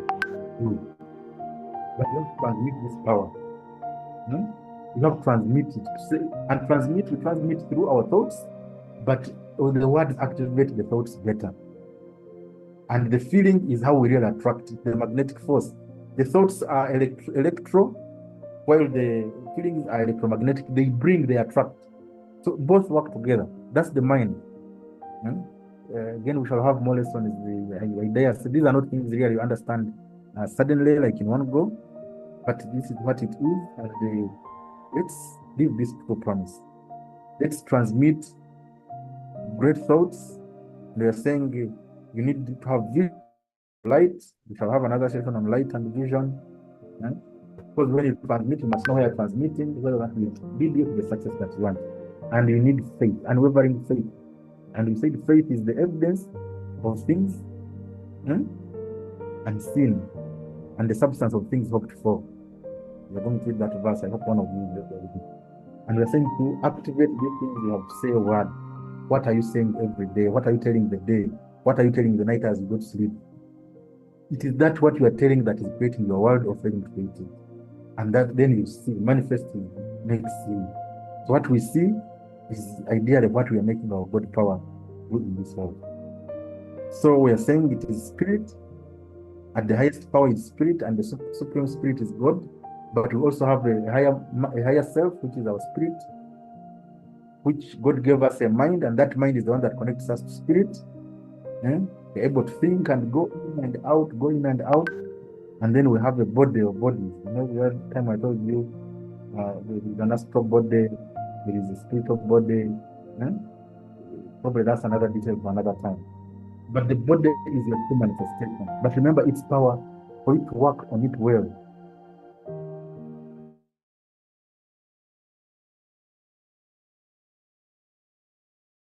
Because you see what someone of a small body is doing. What is behind them is always more powerful. What is in is always more powerful than what is seen. That's what this session is here to do. And remember, your brain is the conductor, is the one to guide you through your thoughts and shuffle them. And you're supposed to come to this, sieve out others that are not supporting you and focus on those supporting you. Then you connect. Your heart is the connection. Your heart and your ear are very connected in a very intricate way. They listen to the universe. Send out love to people if you want love. Send out abundance.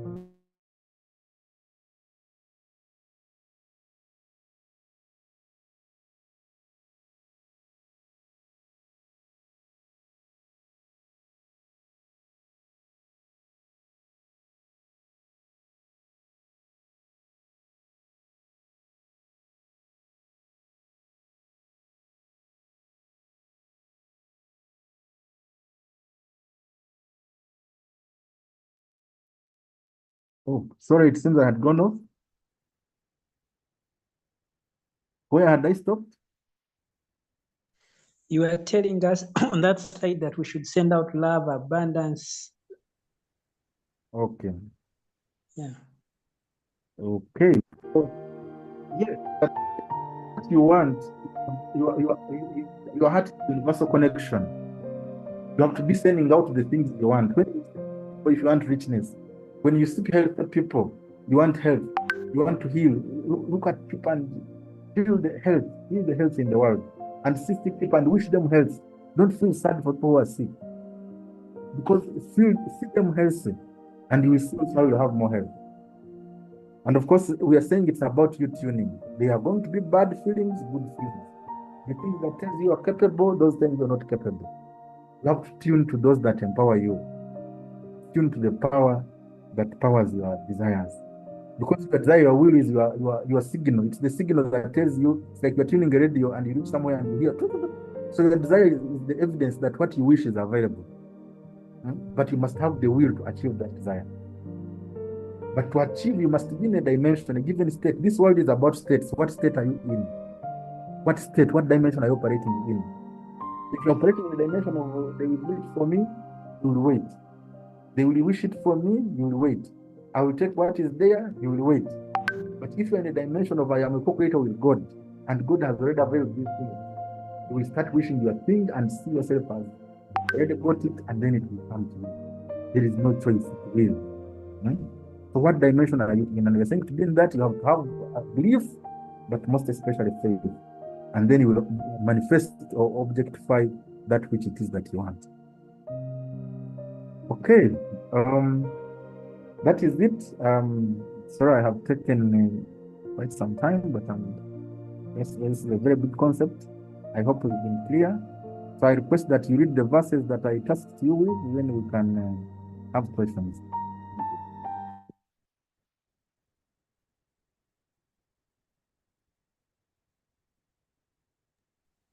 Yes. Do I read Hebrews? Yes, read Hebrews 1 to 3. 11, 1 to 3. Oh, okay. Hebrews chapter 11, verses 1 to 3. Yes. By the headline, by faith we understand. Now, faith is the substance of things hoped for, the evidence of things not seen. Verse 2. For by it the elders obtained a good testimony. Verse 3. By faith we understand that the worlds were framed by the word of God, so that the things which are seen were not made of things which are visible. Thank you. Thank you. I hope they are clear. Emma, did you manage to get those verses? Yes. You can read for us. 1 Corinthians chapter 2, verses 8 to 14. None of the rulers of this world knew this wisdom. If they had known it, they would not have crucified the Lord of glory. However, as the scripture says, what no one ever saw or heard, what no one ever thought could happen, is the very thing that God prepared for those who loved Him. But it was to us that God made known His secret by means of His Spirit. The Spirit searches everything, even the hidden depth of God's purpose. It is only your own spirit within us that knows all about us. In the same way, only God's Spirit knows all about God. When we have not received this worldly spirit, instead we have received the Spirit sent by God, so that we may know all that God has given us. So then, we do not speak in words taught by human wisdom, but in words taught by the Spirit, as we explain spiritual truth to those who have the Spirit. Whoever does not have the Spirit cannot receive the gifts that come from the God's Spirit. Such a person really does not understand them, and they seem to be nonsense, because their value cannot be judged only on the spiritual basis. Thank you. I hope that's a good summary to understand what it is that we're talking about today in terms of the power of the invisible, and that invisible is spirit power that we can tap into, because everything lies there. Every secret that you can get is within there. So I will take questions or supplements from you, and then we'll conclude.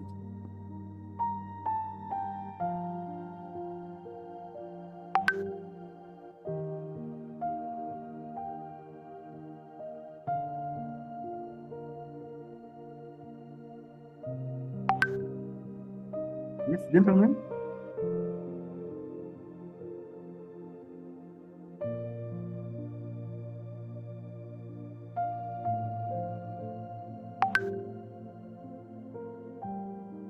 Are we there? Yes, sir. For me, I want to talk about that. There is when you talked about the power in plants. Yes. So you say that some plants have power, and for me, I'm just inquiring that isn't that one like witchcraft? Because those people, they are the ones who, okay, they are the ones who like using those things, plants and whatever. So isn't it isn't it not connecting with Christianity? Does Christianity also allow that? Yes, very quickly, that's a simple one. Plants have nothing to do with the witchcraft. Nothing completely. We eat them every day. We get medicine from them. Even the medicine you get in the hospital comes from those plants. You see the world, people, I told you, energy is energy. Energy is energy. It is not biased. These are children things. Saying this is the other, is your own human titling. But it's how you utilize it. Everybody has energy, like I told you. The same energy can be used to do bad or good. Look at electricity, for example. So if people use it for bad, then it's called the witchery. Remember, a witch is someone not wishing you well, who does things not in good for you. But in actual sense, even us who pray in the Jesus, it's also craft. It's all of it is craft. Craft is a knowing, is a certain knowing of how things happen. So that's why I'm saying liberate yourself. A plant is a plant. It has the power of God. So if you know that I need energy and you go take a plant or even hug a plant, there are some plants have special power like the pine tree. If you know, it's not like there's no witchcraft in it. But remember, you're tapping the power of God. And when you go there, you're seeking God, not seeking the plant itself. But now people, the challenge is, even when you see in the time of the Israelites, the challenge is when people learn the things God has given power, like mountains, lakes, rivers, forests, then they start to honor those as if they were the real God, which is not true. Because people want a lot of sin. But you have to know its power. This is the representative of the power of God who is invisible. But since it already has its power, and we said God does not remove power that He has given in this world. So if God already gave power to a plant, it has its power. For you, if you are tapping direct to God, yes, you will get it, but this one in the plant, you will not get it. Because you must get it All from right. the plant. All right. Okay, any other question or supplement?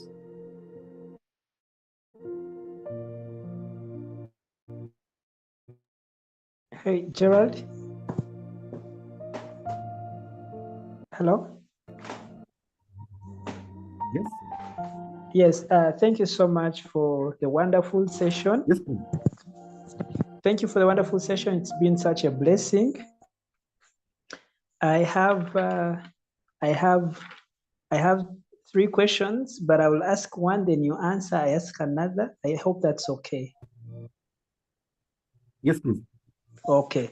So the first one is, when it comes to, when you talk of suffering, Yes, and it's the okay. challenges,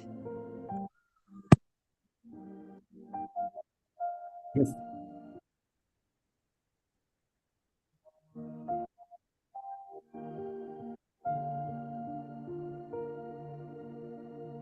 We can't hear you.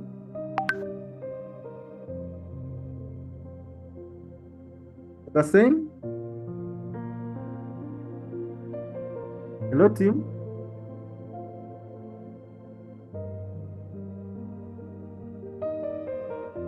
Timothy, we can't hear you. hello? Yes. Okay, so I'm saying that when you talk of the suffering that we have to go through, Yes. because that's how things come to be, Yes. doesn't that contradict the other part where you say in the mornings, or when we command the day and try to show desire or will good things and favor and blessings, when you talk of the suffering coming in, doesn't it contradict that other bit of the commands that we make in order to manifest the good things in our lives? If I first answer that? Yes, sir. Thank you. Yes, it doesn't conflict at all. This is a knowing suffering. It's a test, like the exam. You know, you want to go to another level. from secondary to university. So you are sitting, you are sitting an exam for you to show that you have faith. So this is the knowing suffering. Challenges are going to come that will show you the opposite of what you want. So actually knowing that beforehand is empowering. It's empowering you to know, don't accept the obstacles you see. Use them as lessons. The real thing is coming.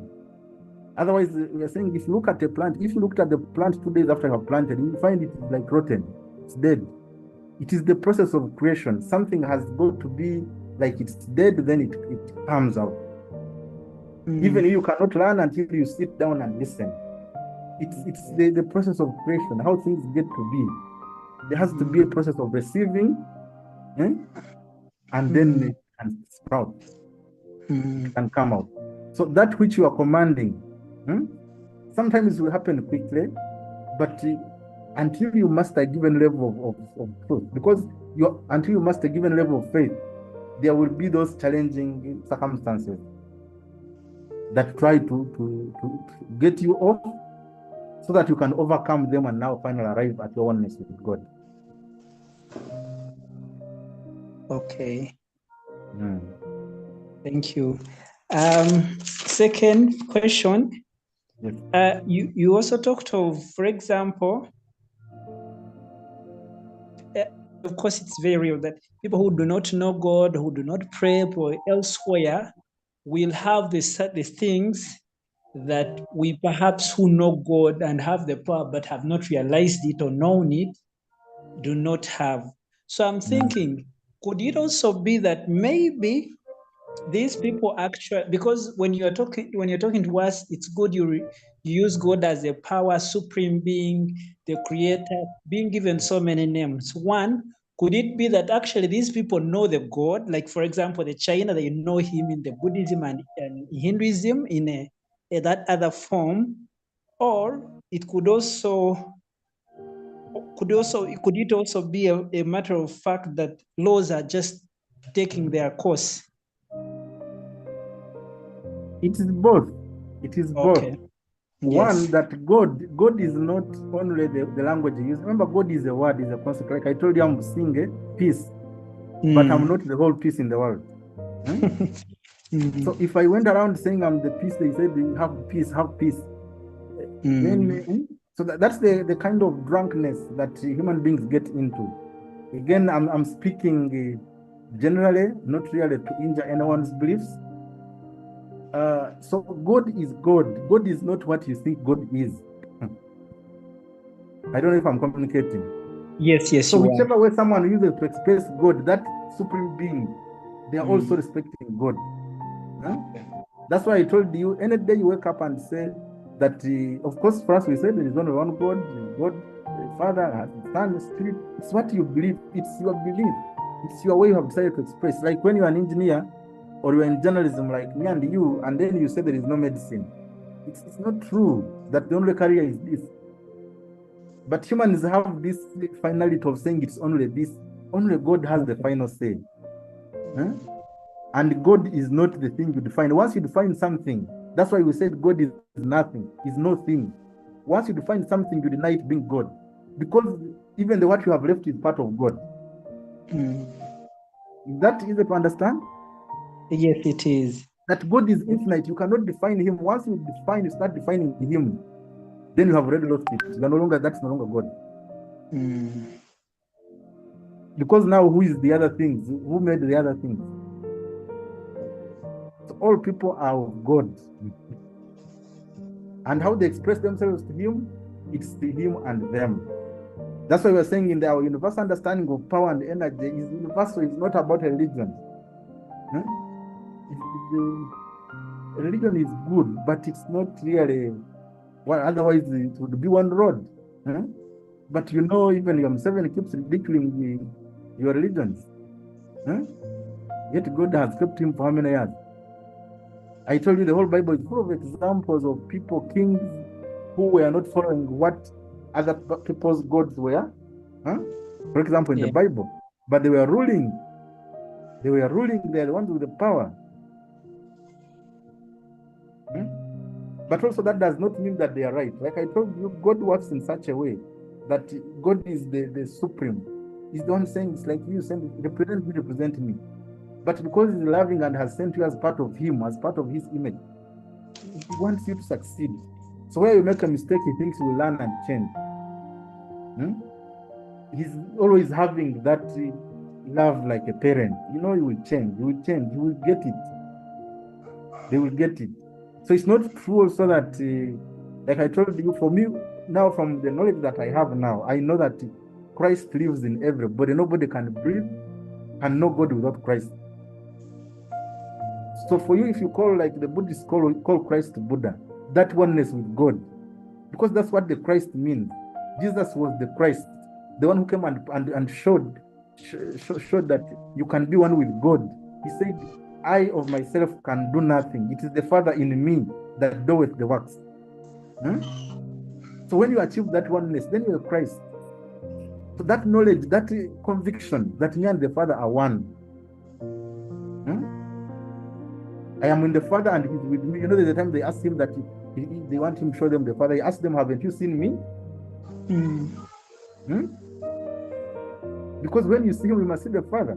So it's the same thing here. When you say human being who is doing God, you have seen God. That's why when you do something good, what do people good to someone? What does someone say? Thanks to God. Yes, thanks. Thank you, God. Thank you, God.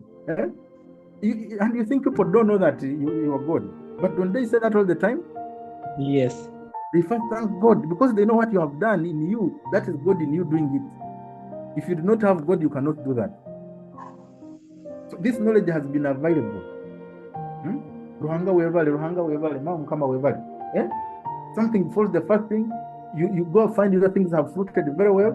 The first thing is to thank God. Because you know the absolute power, that supreme power is the one that enables all things. And even if it comes through another portal, another body, it is that final power that made it happen. So it is both, yes, that God is there, but also that, you know, it's about naming. This issue of religion is about naming things. In the end, I'm saying, unless you have that connection, which is the Christ, you cannot have God, you cannot connect. You see, if God does not save you, they tell us the Bible, for example, Jesus means what? God that saves. Yeah. Our Savior. Because he's the one who showed us that actually you can connect to God directly.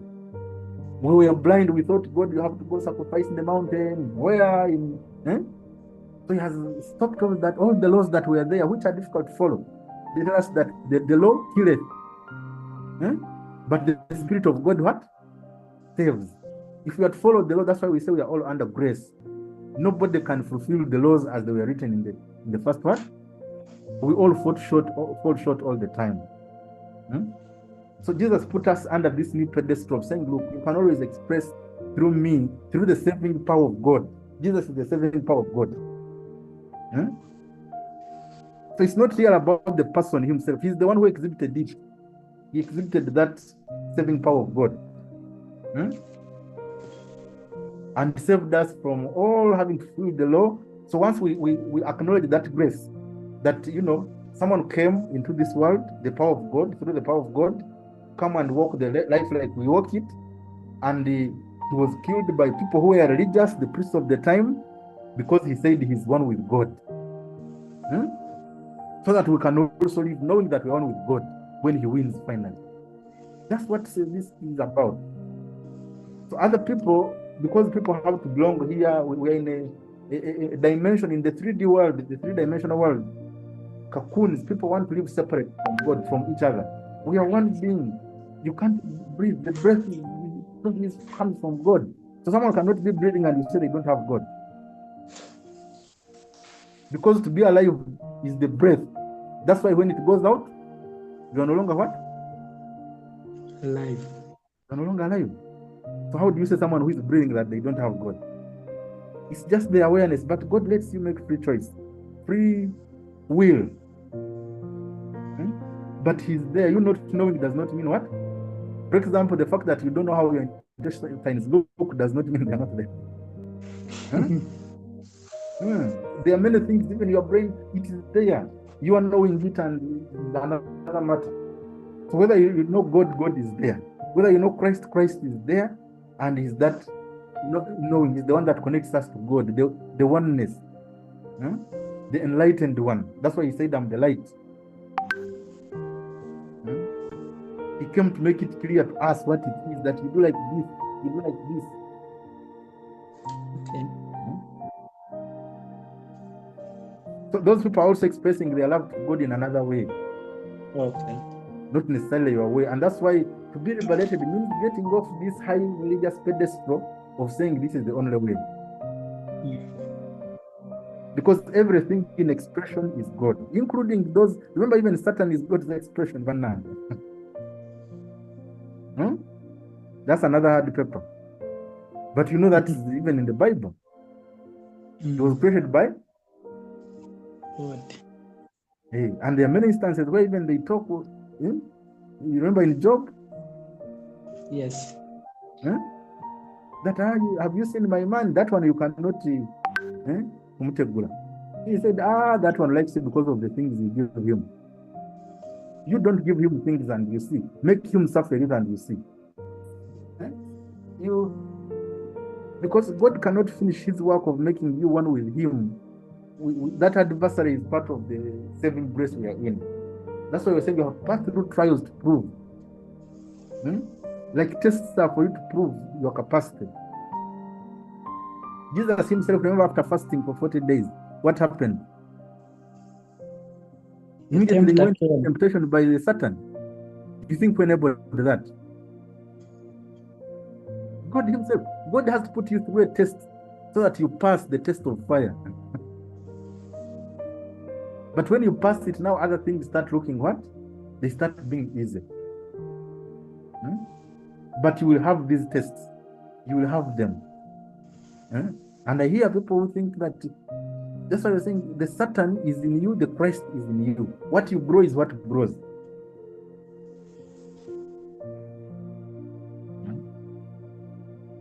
It's not about that there is a power somewhere else. Not really. Unless again, another power comes from another human and you put it in, you draw it in into yourself. But it's about mastering yourself, your own power and your own direct connection to God. If you can master that. But remember, you have to live it before it happens. What you want, you must be it, you must think it, feel it before it happens. You must feel the victory. Jesus told the person who was him that we shall be together in what? In heaven. At the cross, in paradise. Like, you have Paradise. to know. You have to know. I told you the way you know your mother's love, the way you know your father loves you. They don't have, they keep saying, I love you? No. No, they don't. But you know it. The way you know you love your child, you love your wife. Different loves, but all is love. And love is a knowing. Faith is a knowing, which you add on action. So before it happens, you're even already preparing for it. Because faith is related to action. You already act like someone who is a winner.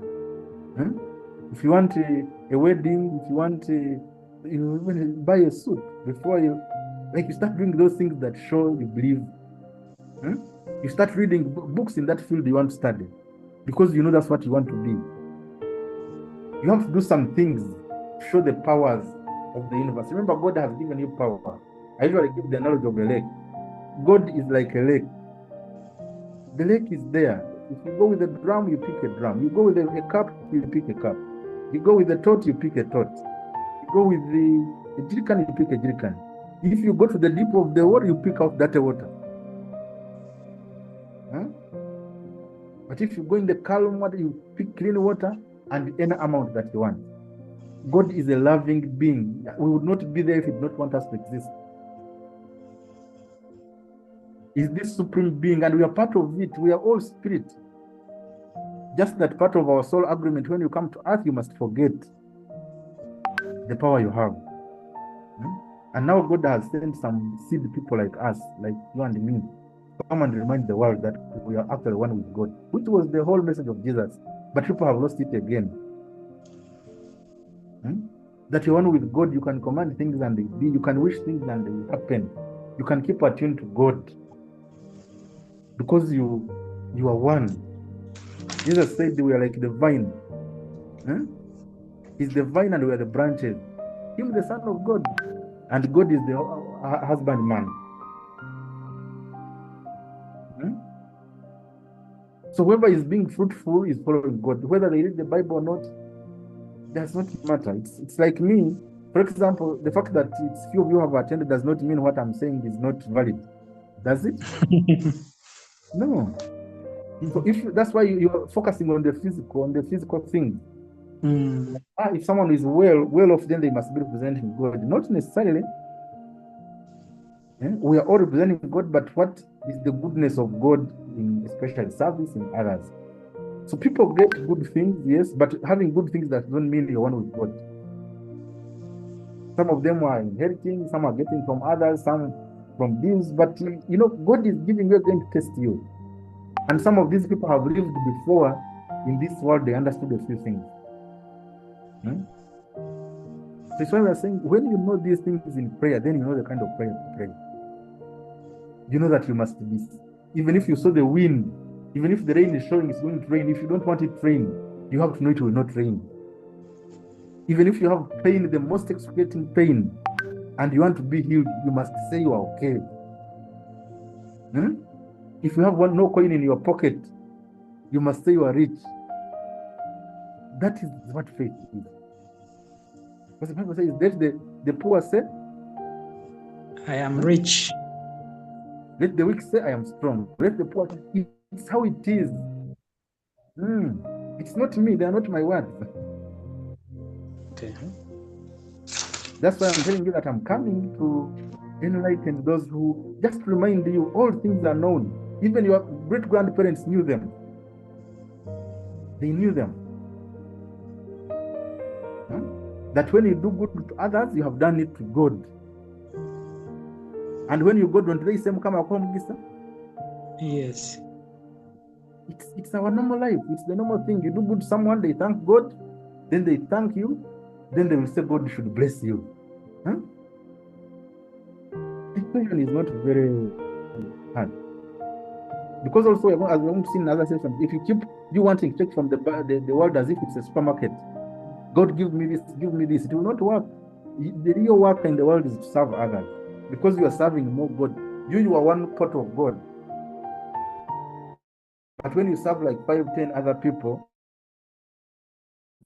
you're supporting more God than just serving yourself. But in serving others is where you find your own what? Your own power.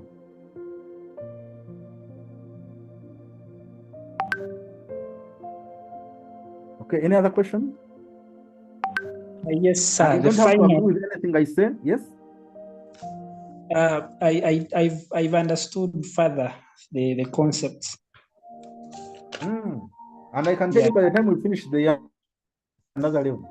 Even it took me more than 2 years. Wow. Yeah. Because when you come from Catholic Church, we are among the staunch of the staunch. What comes from Rome should not be questioned. Which church are you? Me, I'm Anglican. You're Anglican. You are a little liberal. But you go on getting enlightened slowly, and you see you have no problem with people's religion. Nothing. It's like having problems with what they're putting on. Why? That's not them. But if you get over fixated with their putting on, that's the problem. It's our duty to live within, to tap the power we have within, and then cooperate with God, bring things into being. But also help people to know. Don't tire from telling other people, because especially for, not only Ugandans, across the world, the first thing is always to doubt. Like me, I was in a retreat we have a leadership here for Catholics one day, and you tell someone, and you see the question they answer you back, very funny tough questions, and you're like, oh, but this level teaches you to love even someone in their ignorance. Just like look at a child playing in mud. You don't go and ostracize them. So everybody will grow and they will understand that whatever you're expressing here is God. It's either you express it well or not. And what you decide is what you express. Okay, any other questions? Yes, the final question. Yes. So in this, where is the place for miracles? Or are you saying that the power we use in manifesting things, are those the miracles? Or there are no miracles, it's just laws being fulfilled? Or miracles are another thing?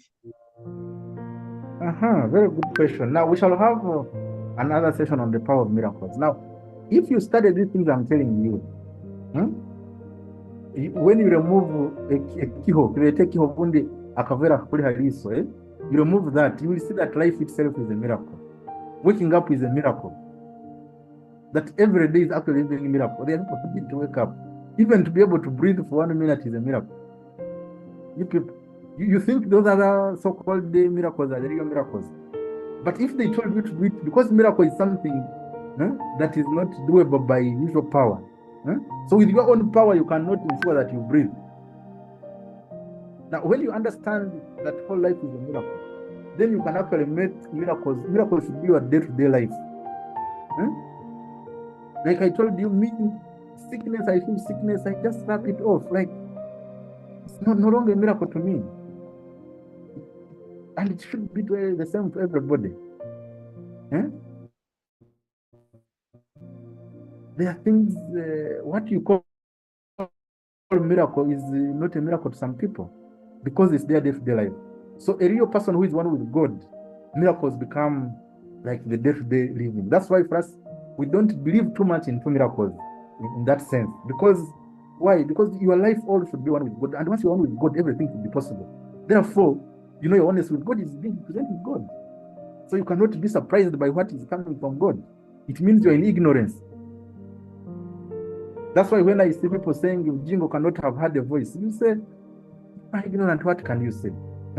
I'm not saying he had it, but we are always hearing voices. This can't be, this can't be. It's because you are limited. Like you said, you cannot have a PhD at 25. People have the PhDs. It's because you have not experienced it. So those who take up their power are able to live by life of miracles.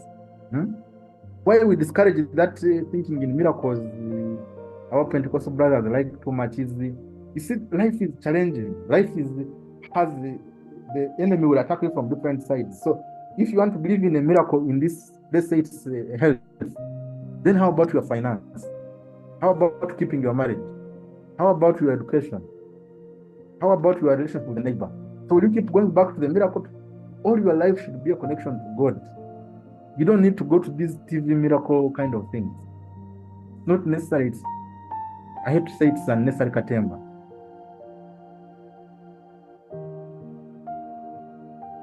Again, I hope I have not answered it in a rude way. Because sometimes the level at which can sound bad to some people. Life is a miracle and we are a living miracle. So those miracles are there, but they become everyday occurrence for those who are one with God. And that's what it should be. So ideally, miracle should just say, I'm living in God. I'm living in God and God in me. And it means now you'll be able to subject it to every situation of your life. Have you ever gotten a pain in the night where you cannot access a doctor? Having the power to solve that before you go to your priest is real power. Before you go to your priest, before you go to your pastor who has the so-called miracle working on.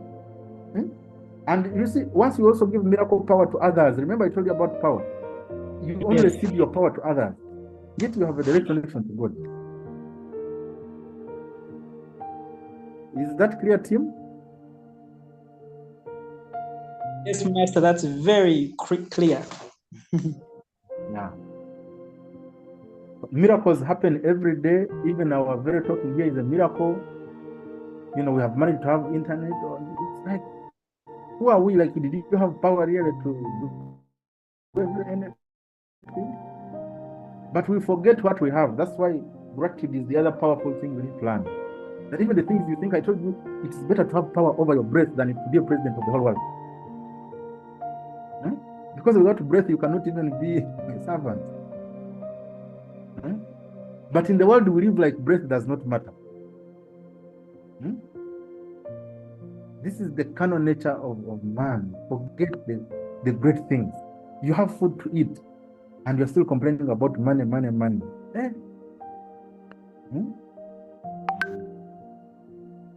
We'll be grateful to the things we have, and then we shall see how more comes. In our language, don't they say that the one who is grateful receives more? Isn't it in all our local sayings? Yes. People need these things. So it's the same with God. Miracles is what we are.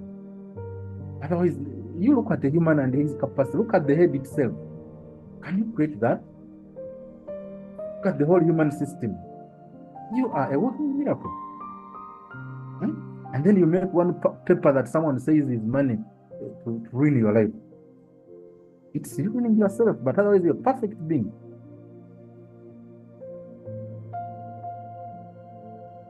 Okay, any other questions? We need to conclude.